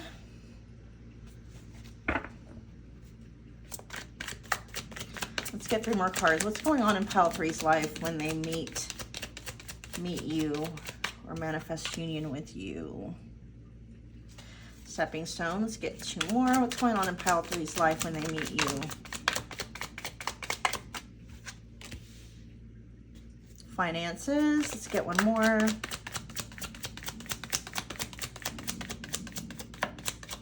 Your journey may be mirroring your future spouse's quite a bit. So like pile 3, if you were listening to me, you know, describe your future spouse and you're like, that's like what's happening with me. There's a lot of mirroring, I feel, that may be going back and forth, okay? You may be seeing a lot of your energy reflected in theirs and their energy reflected in you and stuff like that. It's like I'm describing you and you're wondering like, wait, are you picking up on my energy or my future spouse? I'm picking up on both. You guys are mirroring each other a lot, okay? Let's get 1 more. Or 2 more is fine. Didn't we get good health for them? I think we did, didn't we? Yeah, see, there's a lot of mirroring going on back and forth. And so it sounds like it's, you know, you may be like, wait, that's my energy. No, it's their energy. There's a lot of mirroring going on. And then we got the good health and waiting game. See, there's a lot of the same energy here. How do I want to do this? Let's put this energy off to the side because I only wanted 5, but you know what? If more comes out, there's a reason for that. So I'm going to move those others. I might just put them somewhere else for now. There we go. Okay. Yeah. All right. So this is what's going on in your life at the time you're manifesting union with them. We got sadness with disappointment, regret, depression, unwelcome change. Learning here with feeling tested with a situation, searching for knowledge, further education, student discovering some truth, stepping down. I feel like whatever the sadness is, I feel like it has something to do with your finances, a path in life that you chose and that may not have worked out. Some of you, I'm picking up that you're finding out that maybe something you've gotten a degree in, you're not able to find a job in that area, or maybe something you're wanting to get a degree in, you may not have been accepted to the school or something like that. There's some disappointing, something going on about the finances. We got disappointment, regret, depression, stepping stone. Okay. Taking 1 step at a time. Don't rush the journey. Gradually building on success, the start of something bigger. Okay. And then we got finances with financial issues are a factor, trying to generate more income. Good/bad financial changes, clearing debts. And then we got good health here, and then the waiting game. Waiting game here with waiting for something or someone, expecting to hear news, putting your life on hold, prepared, ready, and waiting. And then good health, changing nutrition habits, setting up a workout program, work-life balance, routine checkups at the doctor. Did good health come out? For your future spouse? I swear this card has come out for every single pile. I just don't know if it came out in pile, I can't remember if it came out for you guys, future spouse, the good health having to do with like their yoga and meditation routine and stuff like that. We are going to get more energy though and clarify these. Why is sadness here? Clarify sadness.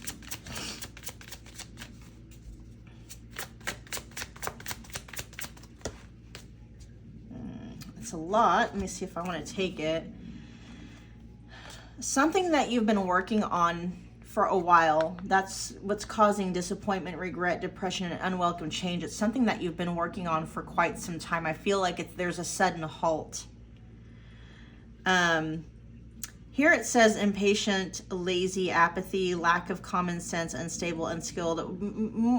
What I'm feeling though is unreliable, like something that a path that you've been on up to this point, something about it has been unreliable, but it's like a halt.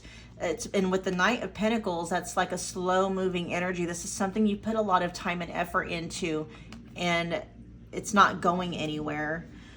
So with the Magician here, yeah, you put a lot of your manifesting energy into it. And it hasn't, and manifesting energy can just be, you're focused on it, you studied it, you put a lot of time, effort, energy, and money into it, and it's not going anywhere.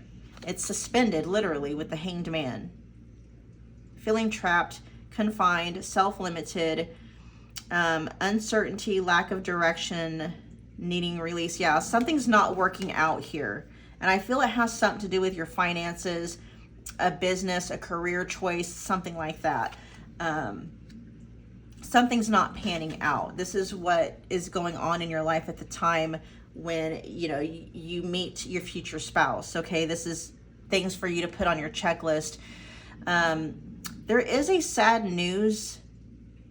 I'm picking up on sad news, or just a realization, because there is a card in this deck that says sad news. But here we got sadness. And so it's just you coming to a realization that something that you've wanted for a long time, that you put a lot of thought into, a lot of time into, a lot of effort, maybe even money into, isn't panning out. It's not working out. Learning, we have feeling tested with a situation, searching for knowledge, further education. Yeah, something you went to school for. Discovering some truth. Why is learning here? Clarify learning. Anything else?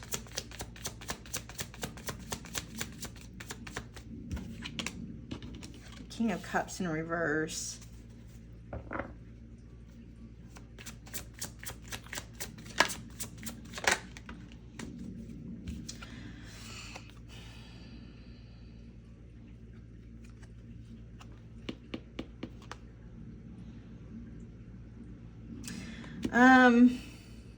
For some of you, side note, this could involve like whatever message you got or bad news could be coming from a masculine energy, that could be a water sign, okay? A mature, an older masculine energy, especially with the Hermit here. So like a teacher, a boss, okay? Could be a father figure, maybe a mentor would be more like it, a mentor.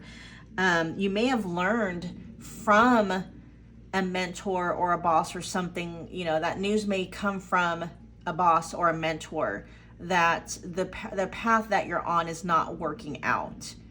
A program's closing, they're doing away with the program at the school, or a position's closing, or just something's becoming obsolete. It's like something, you know what I mean? I'm trying not to I don't want to go too much into the energy, I don't know if I want to clarify everything here, because it's just you get the gist, right? Pile 3. What's going on in your life when you meet your future spouse? You're receiving some very disappointing news when it comes to something that you've been working towards. You put a lot of time, effort, and energy into, and that, that news or that sense of, being let down. You're either, the news is coming from someone, or this could even mean that you're learning something about a mentor of yours that is very disappointing. That could be it as well.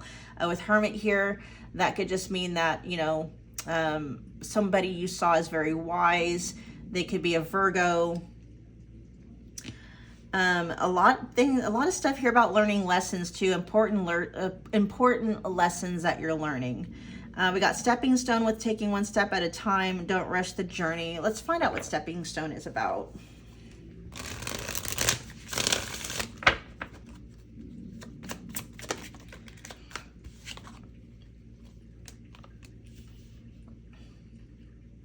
I'm hearing one day at a time. The worst is over, okay? So it's like you can only go up from here. You can only go up from here. Yeah, there's more sadness, loss, grief, despair. So it is going to be a very difficult time. That's how you're going to know that your future spouse, that's your future spouse is at the time. But look, we got finances clarified by the star. Not all hope is lost. It's just you're going to have to look at going down a different route, right? Because we got hope, inspiration, creativity, calm, contentment, renewal, serenity. I'm actually hearing that a lot of this may have happened because the path that you were down, or the path that you were going down, wasn't really something that was going to bring you fulfillment. I'm hearing financial fulfillment, but also emotional fulfillment. It's like another path or a door is opening that is not only going to bring you financial fulfillment, but is also going to bring you emotional fulfillment as well. I feel like maybe the path that you were going down was fueled more because of it's like, well, it's going to make me a lot of money, stuff like that. It wasn't really something that brought you a lot of emotional fulfillment, and it just was supposed to be something that helped you pay your bills. And so there's another door that's going to be opening up at the time that you meet your future spouse. A lot of this is happening because whatever path is going to be opened for you as a result of this one closing is actually going to bring you so much more than just financial fulfillment. Okay, I feel like you and your future spouse are on a similar path, energetically, spiritually, mentally, emotionally, and stuff like that. Why is good health here? Escape, freedom. Yeah, see, you're not going to see it at the time that it's happening. You will very soon, but there's actually something very beneficial to this path over here closing that you're going to see, right? You're actually going to see it as, oh, wow, I was set free from that. Like, that was actually very burdensome to you. What's the waiting game here for?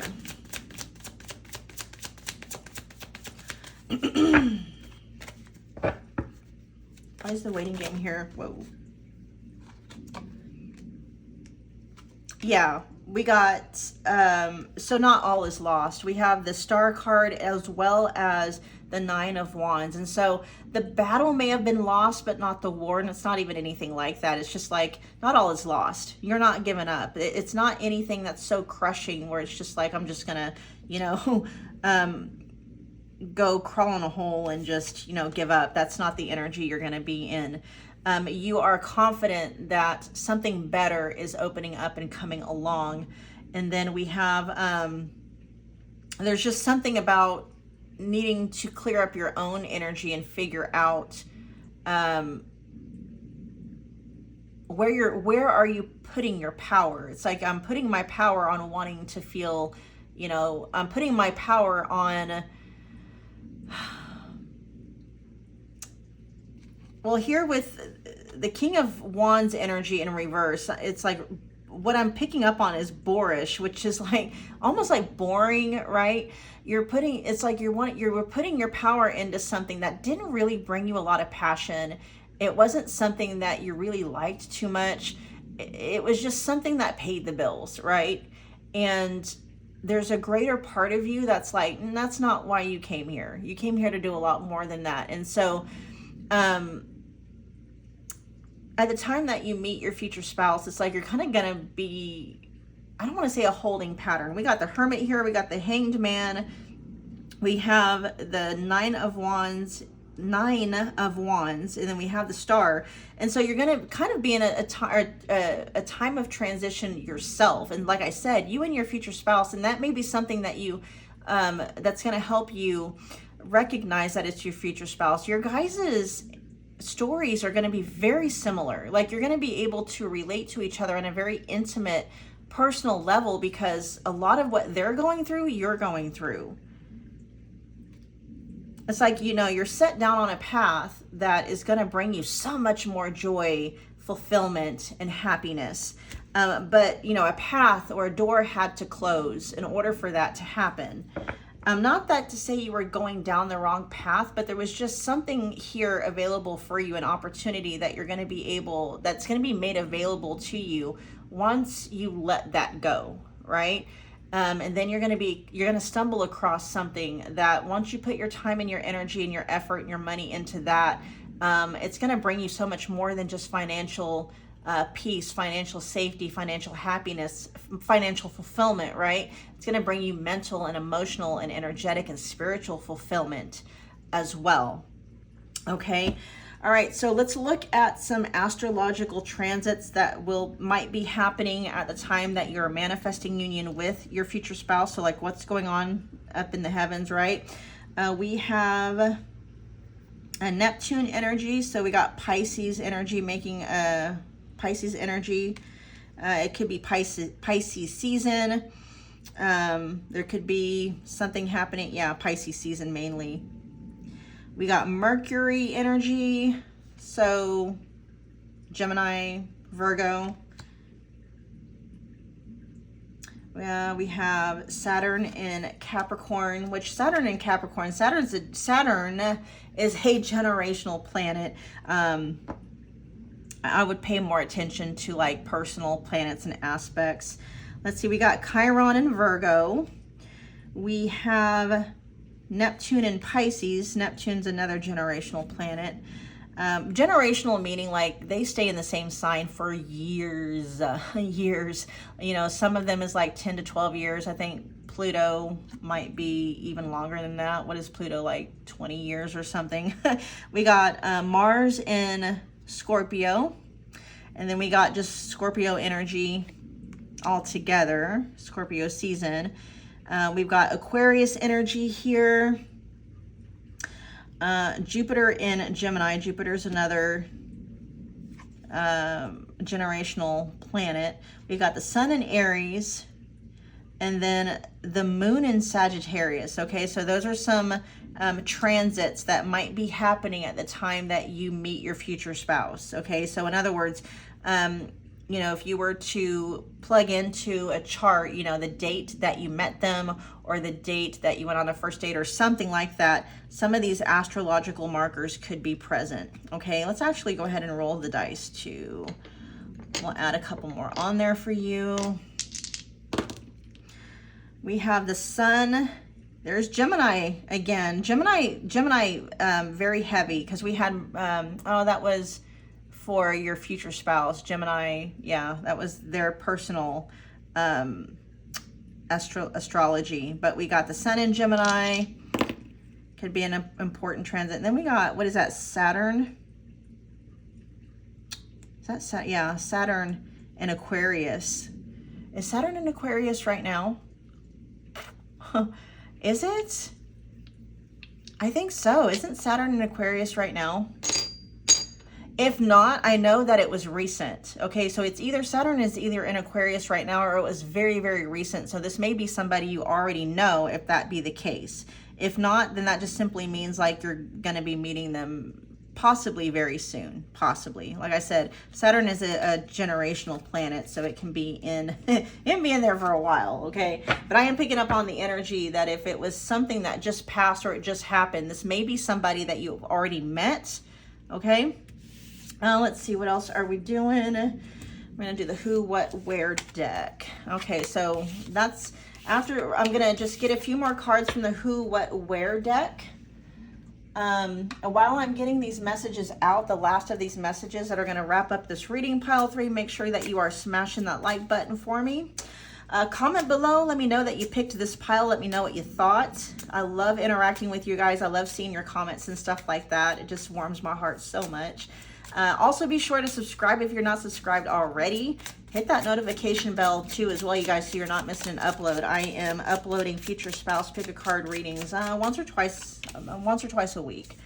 All right, let's get a few more. It says they will come into your life when you least expect it. What else? Ooh, your future spouse dreams about you. They're dreaming about you. That makes sense though, because I mean, like I said, there's somebody with a very open crown chakra. So they might be actually calling you in. If they're not calling you in, they are.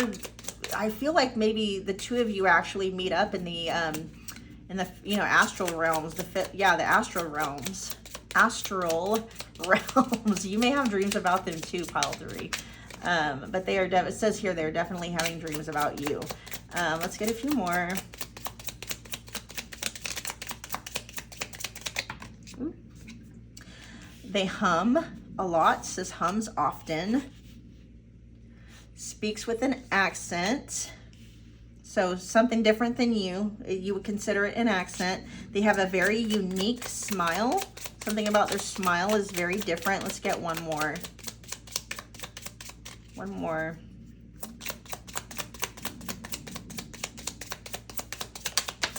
All right, anything else? They have a pet. Okay.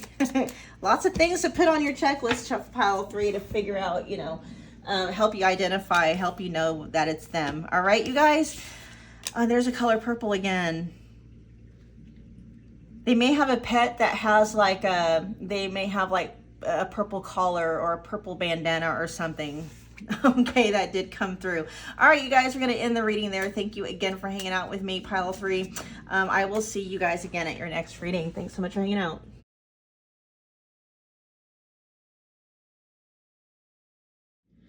Hello, pile 4. Welcome back to my channel. If you're new here, my name is Michelle. We are back with another future spouse pick a card video. This one was the winner of the poll over on my community tab. You guys wanted to know, how are you going to know that it's them? How are you going to recognize your future spouse when you meet them? So what we've been doing, you guys, and it's been really fun, we've been building a checklist, okay? An oddly detailed and very specific checklist of very specific information and details that is going to help you identify your future spouse from anyone else that you might be considering or dating or wondering if it's them, right? And so you guys get your pen and your paper ready, you know, so you can compile this checklist and keep it handy, all right? And for those of you that feel inclined, if you want to, you can also type the checklist into the comments box below. Anybody else that has pile 4 would probably greatly appreciate it, but of course you don't have to, but you definitely want to keep this checklist for yourself, okay? So if you're not typing it in the comments box below, get your pen and paper handy because this is a literal checklist, okay? All right, and on that note, you guys, whatever comes out, like if I say that, you know, their sun is an Aries or something like that, we're going to be getting a lot of different possible information. So even if your future spouse doesn't have an Aries sun, and that's just an example, that doesn't mean it's not them, right? There could be several different astrological things that come out. This is just giving you a really long, detailed checklist so that the more that's checked off, you know, you'll know that it's your future spouse, okay? You guys keep in mind, this is a general reading, so take what resonates, leave behind anything that doesn't. As you saw in the slide before, I have several different $25 future spouse readings available. Just click the link to my shop is in the description box below. Check it out, okay? That way, if you want me to tap in exclusively into your future spouse's energy and the energy of your connection and your union with them, we'll be able to do that, okay? All right, so let's see. Pile 4, you were drawn to the rough Amazonite. And then let's see what their main overall energy is. And your person came out with 2 different cards. All the other piles only had 1 animal card. Yours had 2. So we'll see what's going on here. We got Cobra. We got 2 fire energies. It's funny that I said Sun and Aries because we got 2 fire energies showing up here. So fire could be a dominant element in their chart, okay? Could be this, yeah, fire. Okay. Aries, Leo, Sagittarius could be dominant in their chart somewhere or somehow. Let's see. And then we also have the full moon. I'm actually going to look at the book for those. It's not going to take me too long, you guys. Let's see what we got. Cobra. Yeah. Okay. Let's see. Cobra here. We got pausing, awaiting the inner teacher. It says the cobra represents a teacher or spiritual guardian. The cobra hovers and watches, ever present, ever protecting, ever loving. The essence of the cobra is found deep within us in the form of the inner teacher and manifests externally in those special guides who've led us along our path. What would it feel like to be a student again? What are you ready to learn? Remember the old saying, when the student is ready, the teacher appears. When in balance, a student of life, so when they're in balance, they are a student of life. They're very humble, very wise. When they're out of balance, they tend to be a know-it-all or egocentric. To bring balance back to them, it's like taking a class and studying. And so your person, I'm also picking up on Mars energy, okay? So heavy Aries, but we're also going to introduce Scorpio energy into the mix, especially with the snake energy here, Cobra, okay? Teacher keeps coming out, so you can put that on your checklist. They could be some kind of a teacher, a literal teacher. They could be a spiritual teacher. They could be a professor. They could teach in a school, whether it's elementary, high school, something like that. Teacher is coming out, okay? I love that it says a student of life. They could be either. So even if they are a teacher, okay, I feel like they are at the same time also learning something new. So they could literally be a teacher and maybe going back to school for like a master's or a PhD or something like that, okay? You put that on your checklist. That's how you might know that it's them. They could literally be teaching and going back to school to further their education. All right, and then we have Lion. Lion coming up here with keywords are patient, regal, a complete master. It says the lion is a master of the fire element and the living mascot of self-transformation. Ooh, see, a lot of Scorpio energy too. Transformation for me is the keyword for Scorpio. Let's see, a lion personality dedicates their life to personal and spiritual growth. This dedication inspires some and intimidates others. Therefore, the lion is respected by all but known intimately by a few. Some mistake the lion as hard to access or aloof, yet those with a keener eye know better. Lions are observant, stealth, and precise in their words and actions. They do not waste energy or resources. This card reminds us that self-mastery is available to all, no matter where our quest begins. When in balance, they are the epitome of peace and strength. When out of balance, they're withdrawn, maybe a little too serious. To bring into balance, daily meditation and friendship. Yeah, very smart. Your person is very, very wise. Pile 4, your future spouse is very wise. They're at the top of their game, what I'm hearing. So if they are a teacher, they are like the best at what they do, because they studied for it relentlessly.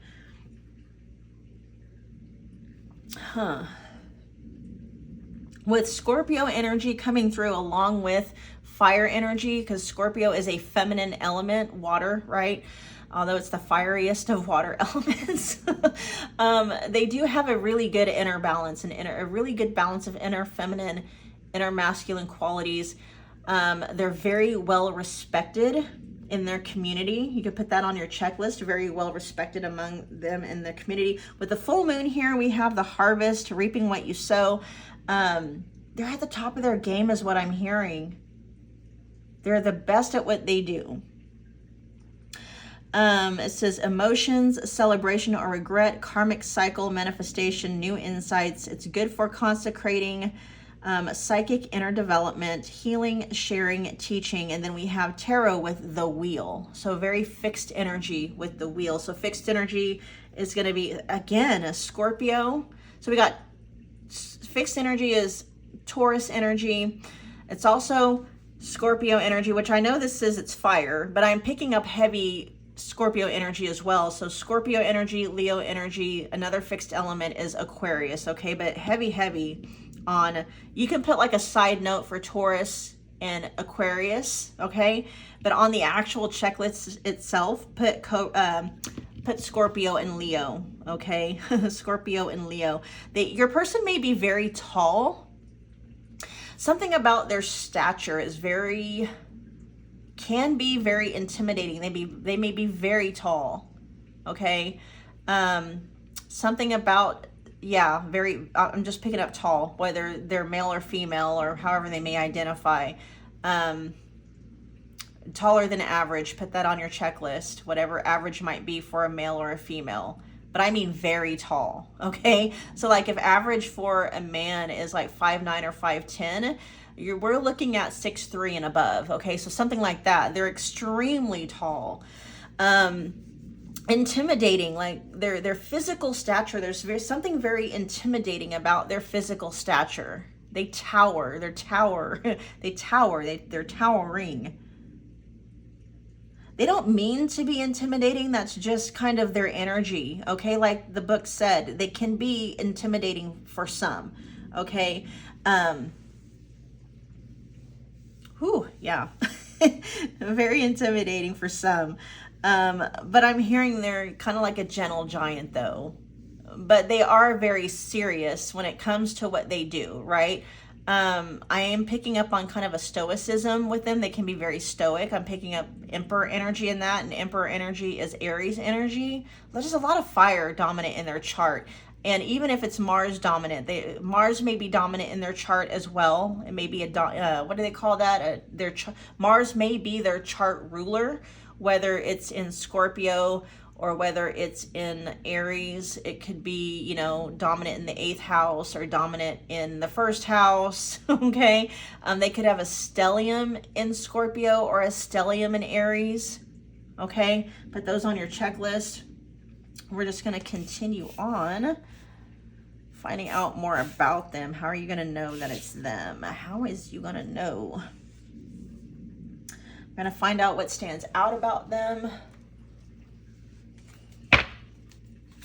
What stands out about? How is pile 4 going to know that it's you? Show me things that stand out about you. How's pile 4 going to know that it's you?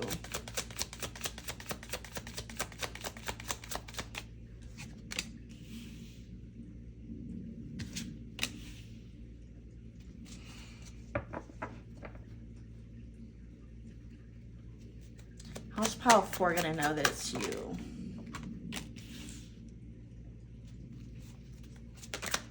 You might first see them online. I'm not saying that you meet them like on a dating site or something like that, but the two of you may get acquainted online somehow. You might first come across them online. You might meet online.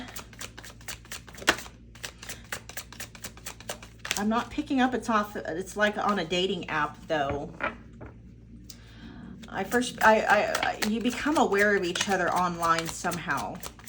I'm not saying, yeah. We'll just leave it at that. You come across them online.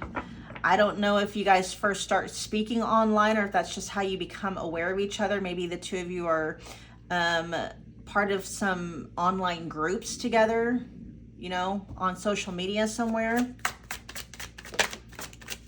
Okay, I think that's it, yeah. There's more Scorpio energy coming out.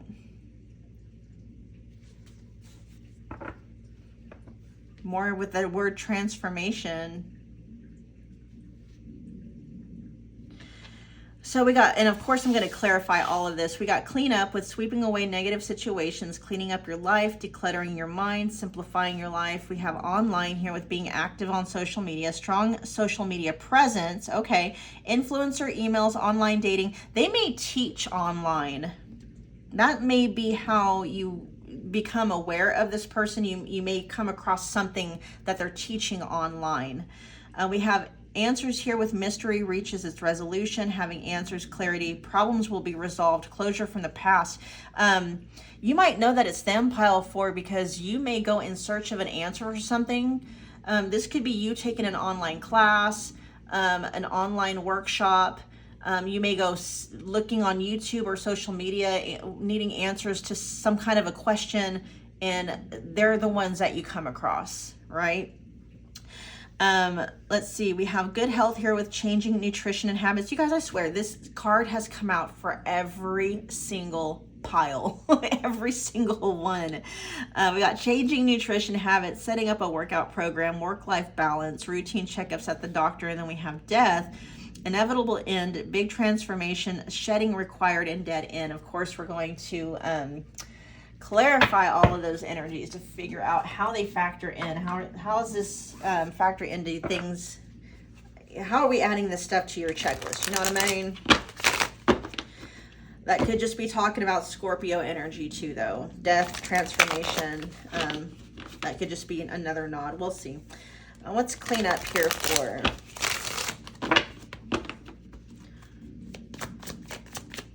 Let's clean up here.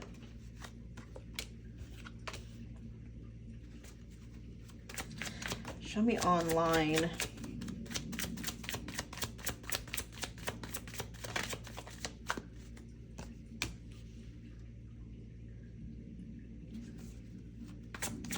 They may have, your future spouse, pile 4, may have something about cleaning up their reputation, cleaning up their image online, or something about, you know, could be background checks even. They may teach people how to, you know,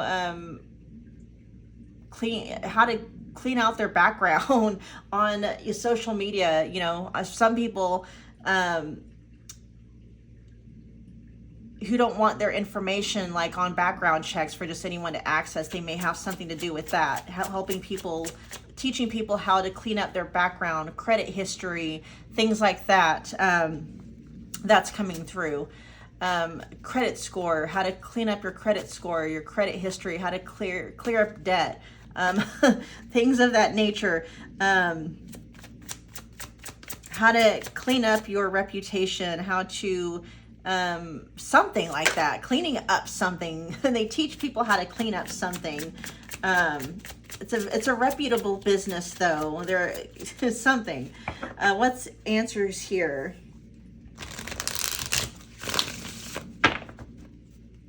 Why is answers here? Oh, I don't know if I want to take all those. Maybe. Yeah, tying up loose ends.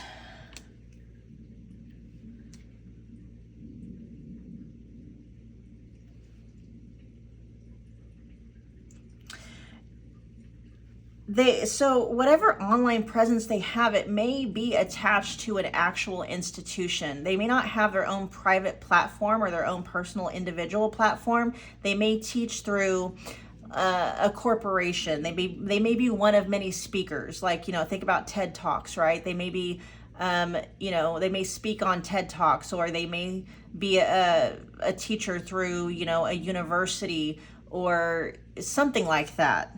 Okay. They teach through an established institution, though. They don't have their own personal, I don't believe, most of what's coming through, this is what they're saying, add to the checklist, they teach through or from an established institution. They don't have their own private platform, and if they do, that's not where they do most of their work. That may not be how and actually where you meet them, right? Could be, but it's like how you're going to know that it's them is that they teach mainly from the platform of a well-known institution. Okay.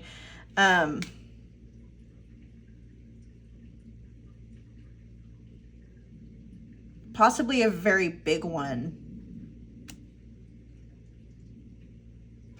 They may teach about a lack of success, stagnation, like how to get over that, how to get over a lack of achievement or disappointment, burden, lack of completion.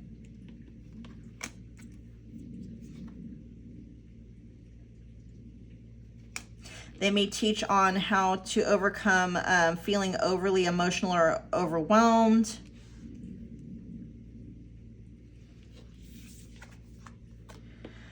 Their work could be centered around helping primarily masculine energies too. Okay, that could be coming through. Possibly. For some of you, that's not a big energy coming through. So you can kind of put that like a side note, that you don't have to put that on the main checklist. Let's see what else is coming through. Why is good health here?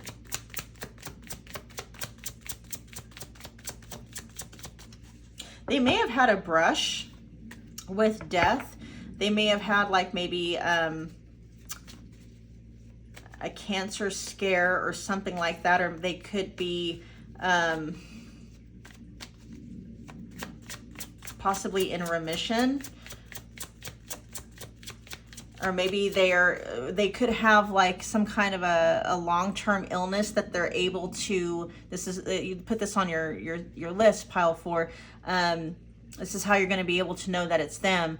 They could have some kind of a diagnosis where they have to they can treat and manage it safely with a healthy diet and like regular exercise. But they could have kind of like, they might have an autoimmune disease of some kind. Something, but with good health here, I am picking up that overall they're in good physical health, and they maintain that good physical health through a very balanced diet. They may have a very strict diet. They may not be able to eat gluten. They may not, you know what I mean? There's something about their diet that they manage. It's not primarily for weight loss. It's to manage some kind of an illness or an ailment that they have, that they're able to keep at bay or manage very successfully through regular exercise and, you know, a diet where they may have to omit certain kinds of foods. Okay. With death here, though, with good health, I do feel like one of the ways you might know that it's your future spouse is they did have a recent, yeah, that's what's coming through. When you meet them, it's going to be like it was recent at the time that you meet them. Some kind of a brush with death, or they had a scare. Could be a cancer scare. If it's not health-wise in terms of like a disease or anything like that, for some of you it could be they were in a really bad like car accident or a vehicle accident or something like that. But for the vast majority of you, I do feel like the health scare, the death scare, had something to do with their actual physical health. Okay, but we'll clarify. Why is good health here?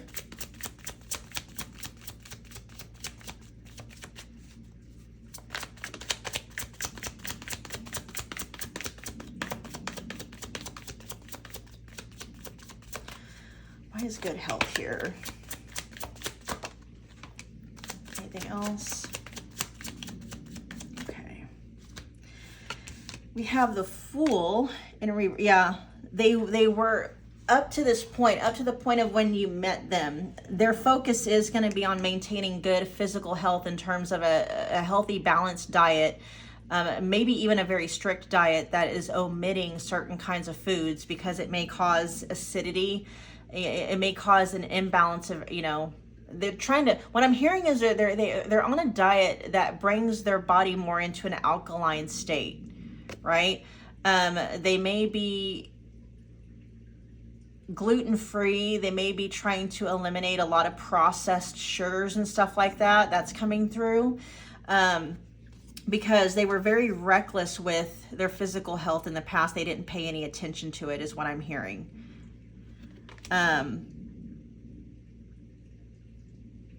Yeah, what else do we got here?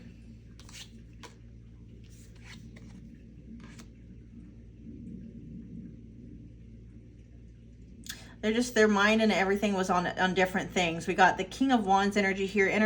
Yeah, and so we have energetic, optimistic. So part of them wanting to be in good health too is to restore their energy, their physical energy and vitality. And it's like they're not doing it because they're concerned with how they look or, you know, being single or anything like that. It has everything to do with their health and how it makes them feel physically. So like when you meet them, if they're like in the gym a lot, you know, you notice they're keeping a very strict diet. It's not vanity. It's not coming from a place of vanity. It has nothing to do with them wanting to look good for the opposite sex or anything like that. Their main focus is this on themselves, prolonging their life, right? Adding as many years to their life as they can. It really is about good physical health. It's like they could really care less about, you know, looking good for the dating pool and stuff like that. That's not their motivation. Let's look at death. Why is death here?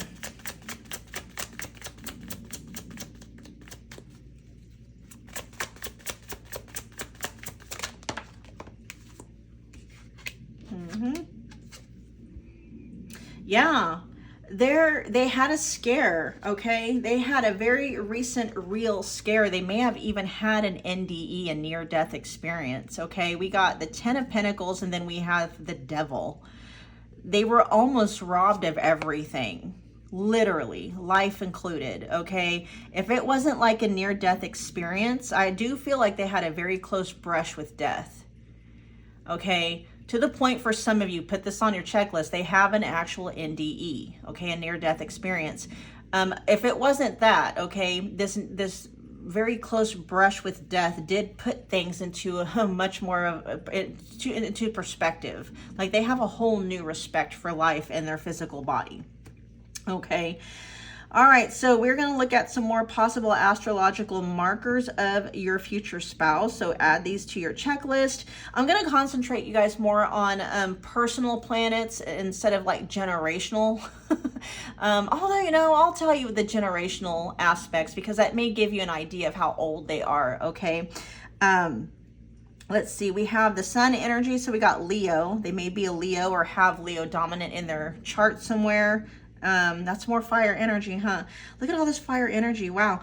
We got Temperance, which is Sagittarius. So Sagittarius may be in their dominant in their chart somewhere. It's just overall fire energy coming through, maybe dominant in their chart somewhere. Okay, this literally says Jupiter and Sagittarius, but Jupiter is the ruler of Sagittarius, so we'll just say Sagittarius. Okay, we got the World here, which is, let's see, this is Saturn. Saturn can be a ruling planet in their chart, a dominant energy in their chart. Saturn rules both Capricorn and Aquarius. We got Neptune and Pisces coming out. We also have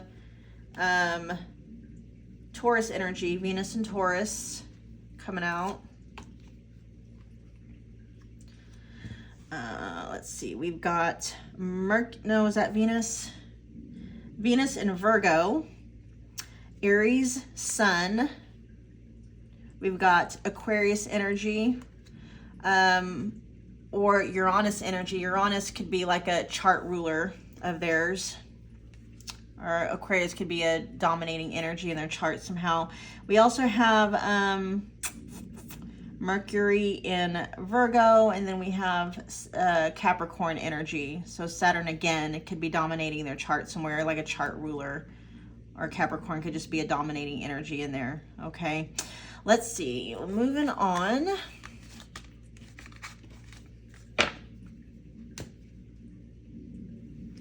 Now we're going to figure out what's going on in your life at the time that you meet them, pile 4.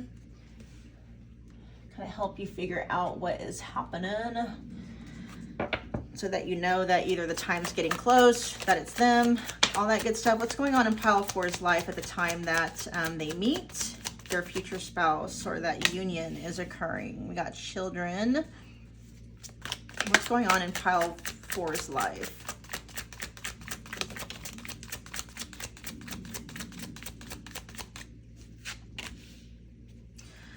Get 3 more cards. What's going on in pile 4's life at the time they meet their future spouse or union? Union is manifesting.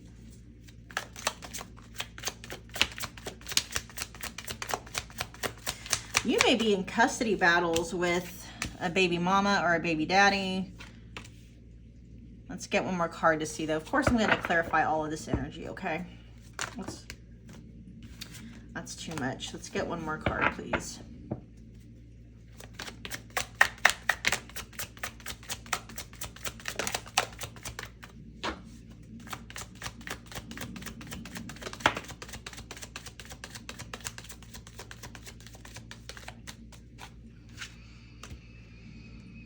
Yeah, custody battles, child support. We got children here with raising your children, helping or working with children, starting a family, emotionally immature behavior. We got evil eye here with you are protected, cleanse and protect your energy, jealous people nearby, careful who you trust, Right next to it, we have snake with time of healing, shedding old skin, secret knowledge, jealous and envy. We also have teamwork with a partnership to complete a goal. Someone will come to your aid, expanding your network, delegating tasks. Then we also have abundance with your arrival to abundance, financial blessings, rewards for your efforts. Money flows easily into your life. That could have something to do with your future spouse, because remember I said they're involved in cleaning something up, right? That might be how you meet them. Maybe they're involved in cleaning up a reputation or helping you clean something up to help you win the case against whomever, you know, you're going to custody battles with or something. They could be involved in DCS. What is DCS? Department of Child Services or something like that, right? That might be how you meet them, because we got Cobra right here, and then we have Snake, which, you know, I know this says time of healing, shedding old skin, not jealous and envy though, but yeah, in a different way. This may be how you meet them, pile 4. They may help you protect yourself in some way, you know, with children, raising children, helping or working with children, starting a family. I feel like it has something to do with protecting your children though. You may meet them, you know, they may be giving tips and advice on how, you know, to protect your children in some way. But we have against energies here, jealous and envious energies, right? Getting a little bit more specific with that, but this is what you're going through in life when union with them manifests, okay? So let's get some clarifying energies here. What's going on with children? What does children have to do with this?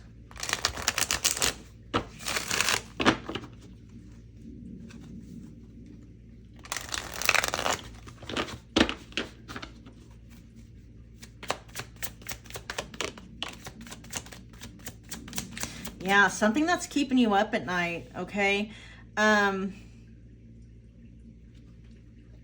With the 3 of Cups here, you may be, 3 of Cups can also talk about a reunion.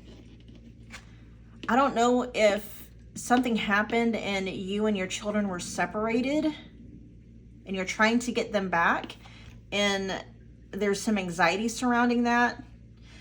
Children could also be talking about reuniting with maybe siblings and stuff like that. It could have something to do with that if it's not you having kids, but there is an overall energy here of trying to bring a family unit back together, and possibly having to go to court, having to, you know, go through litigation, you know, mediators and stuff like that.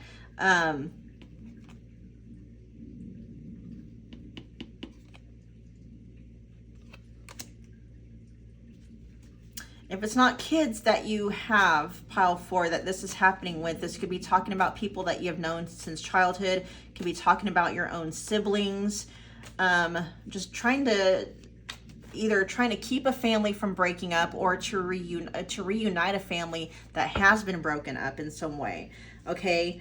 What is going on here with Evil Eye? How's our battery life doing up here? It's going good, okay.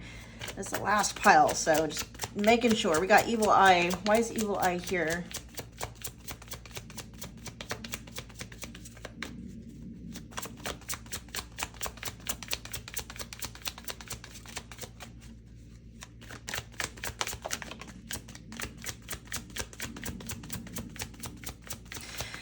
Yeah, so it's this king, the Knight of Swords in reverse. We have here missed opportunities, out of your depth, out of control, left behind. But what I'm seeing here is a missed opportunity. Somebody is sending bad, quote unquote, juju to you, but you're protected. So it's like they're missing the mark. They're missing the mark. Time is on your side, okay? And with the 8 of Cups in reverse here, this talks about a return to something, okay? A return to something. I am picking up on a reunion here. So pile 4, if you're dealing with, you know, the separation between you and a family unit, you and your kids, you and your siblings, something having to involve children, or when you were a child, or something like that. The offending party, is not going to win. It's like y'all are being protected. And I feel like your future spouse has something to do with, this may have something to do with how you meet them, how you come into contact with your future spouse. Your future spouse may actually have a hand in helping you to reunite, you know, this family unit. Okay, what's Snake here for? Why is Snake here? We got the King of Cups in the upright position. So Scorpio energy again. This says Neptune and Pisces, but overall I'm picking up on heavy Scorpio energy.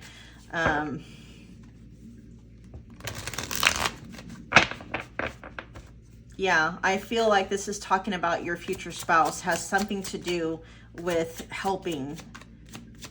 Because teamwork over here says, you know, a partnership to complete a goal, someone will come to an aid. But you could be battling with someone who is a water sign. This could just be telling you who this jealousy and envy is coming from.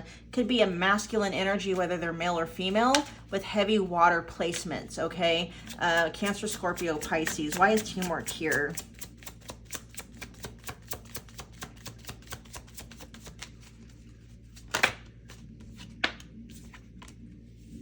Right when you feel like you're about to give up is when this help comes in. It's like you may feel like you're having to do everything on your own, pile 4, like you have all of this stuff on your plate, no one is coming to your aid. And I feel like your future spouse is going to be among the people that's going to come to your aid to help you out. Why is 9 of Wands here in reverse? Anything else? Yeah. You're so burdened. You're going to have someone else come in. So I feel like there's 3 people here that's showing up. Okay. So it's not just going to be you. There's actually 3 people I'm seeing. Okay. So it's going to be you and then 2 other people that are going to come to your aid to help with this situation. I do feel like your future spouse is one of them, but there may be somebody else. Okay. Because you trying to do it yourself, you're burning out fast.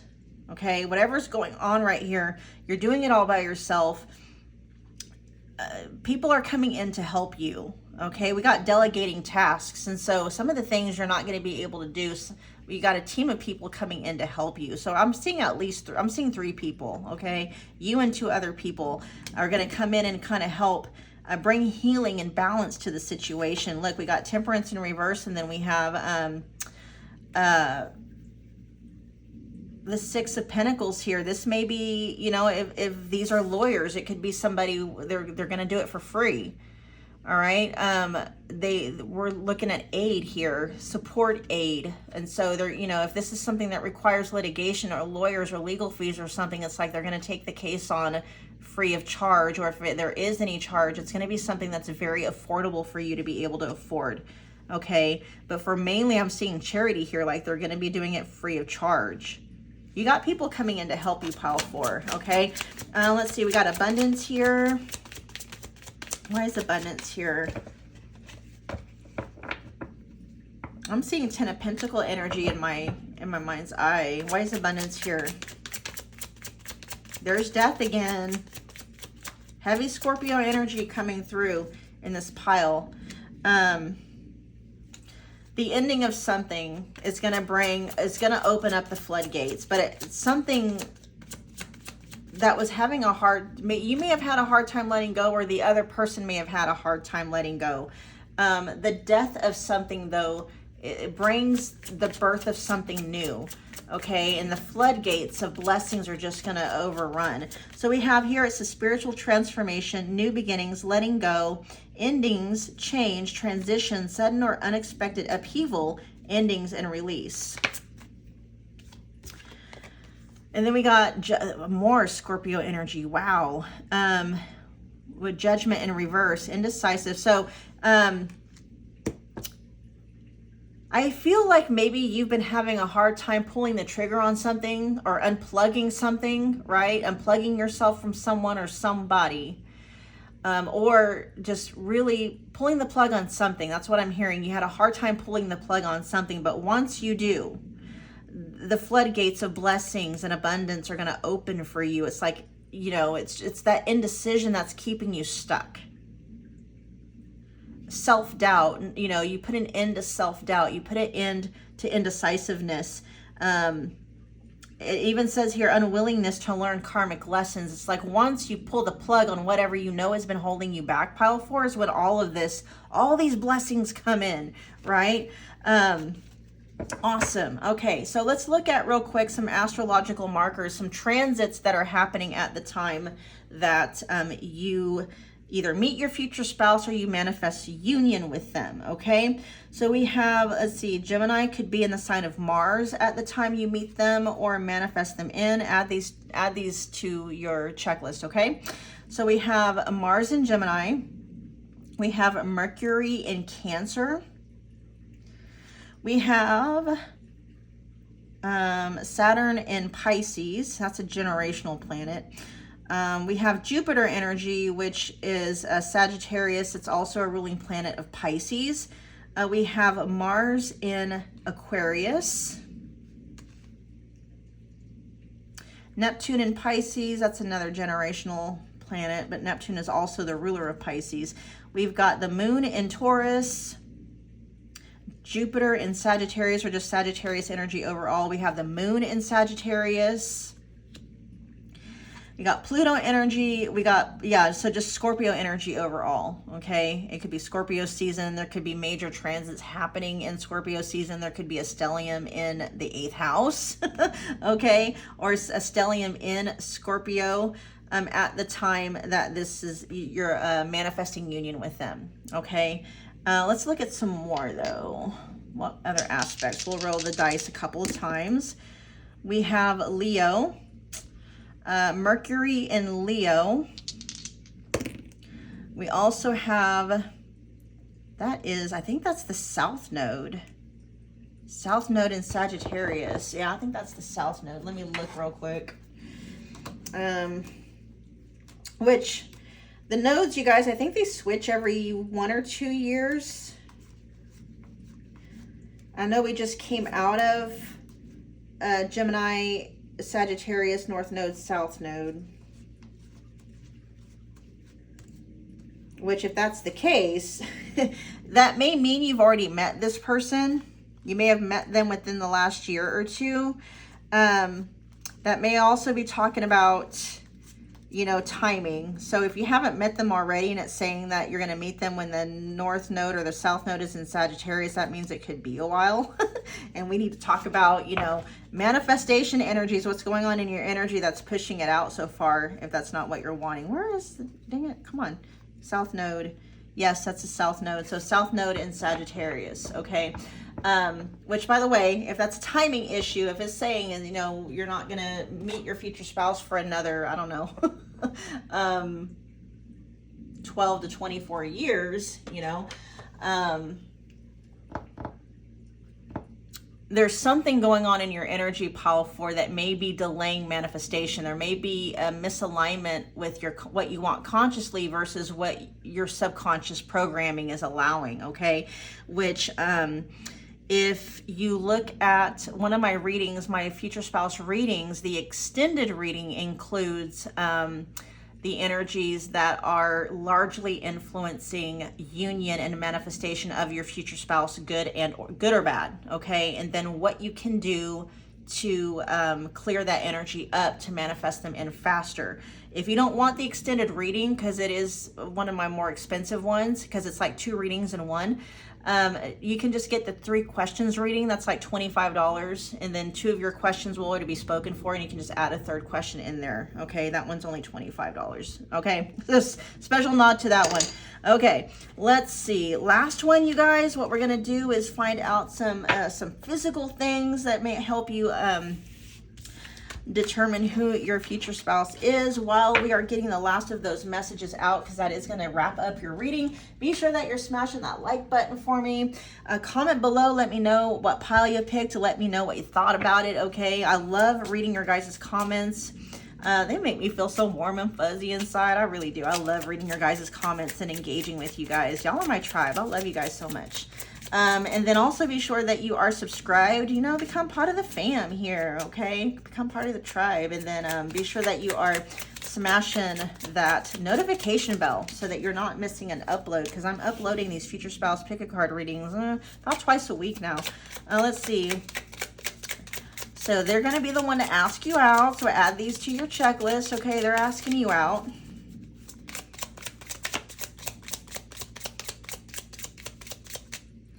It says wears 3 red items frequently, which does not surprise me, pile 4, with all this Mars dominant energy, Mars energy, Scorpio energy, fire energy coming through. They may love wearing the color red.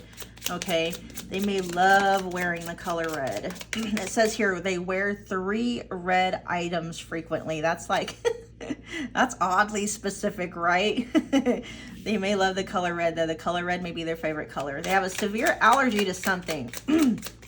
That could be the death scare that they had. They may have just discovered they're allergic to eating some kind of a food, and that may have been the death scare. So now they, like, their diet is restricted to not being able to eat certain kinds of foods. It could be, you know what I mean? That could be it. They may have a severe allergy to a certain kind of food, okay? And that may have been where their death scare came from. Let's get 3 more. They were born during an odd-numbered year. They have a very noticeable facial feature. Has a noticeable facial feature. Let's get 1 more.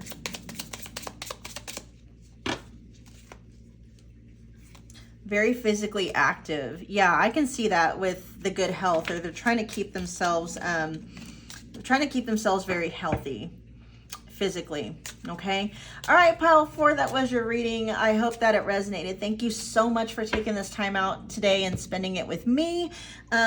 Again, make sure you hit that notification bell. I will come out with more videos this week. All right, you guys. Thanks for hanging out. Bye, pile 4.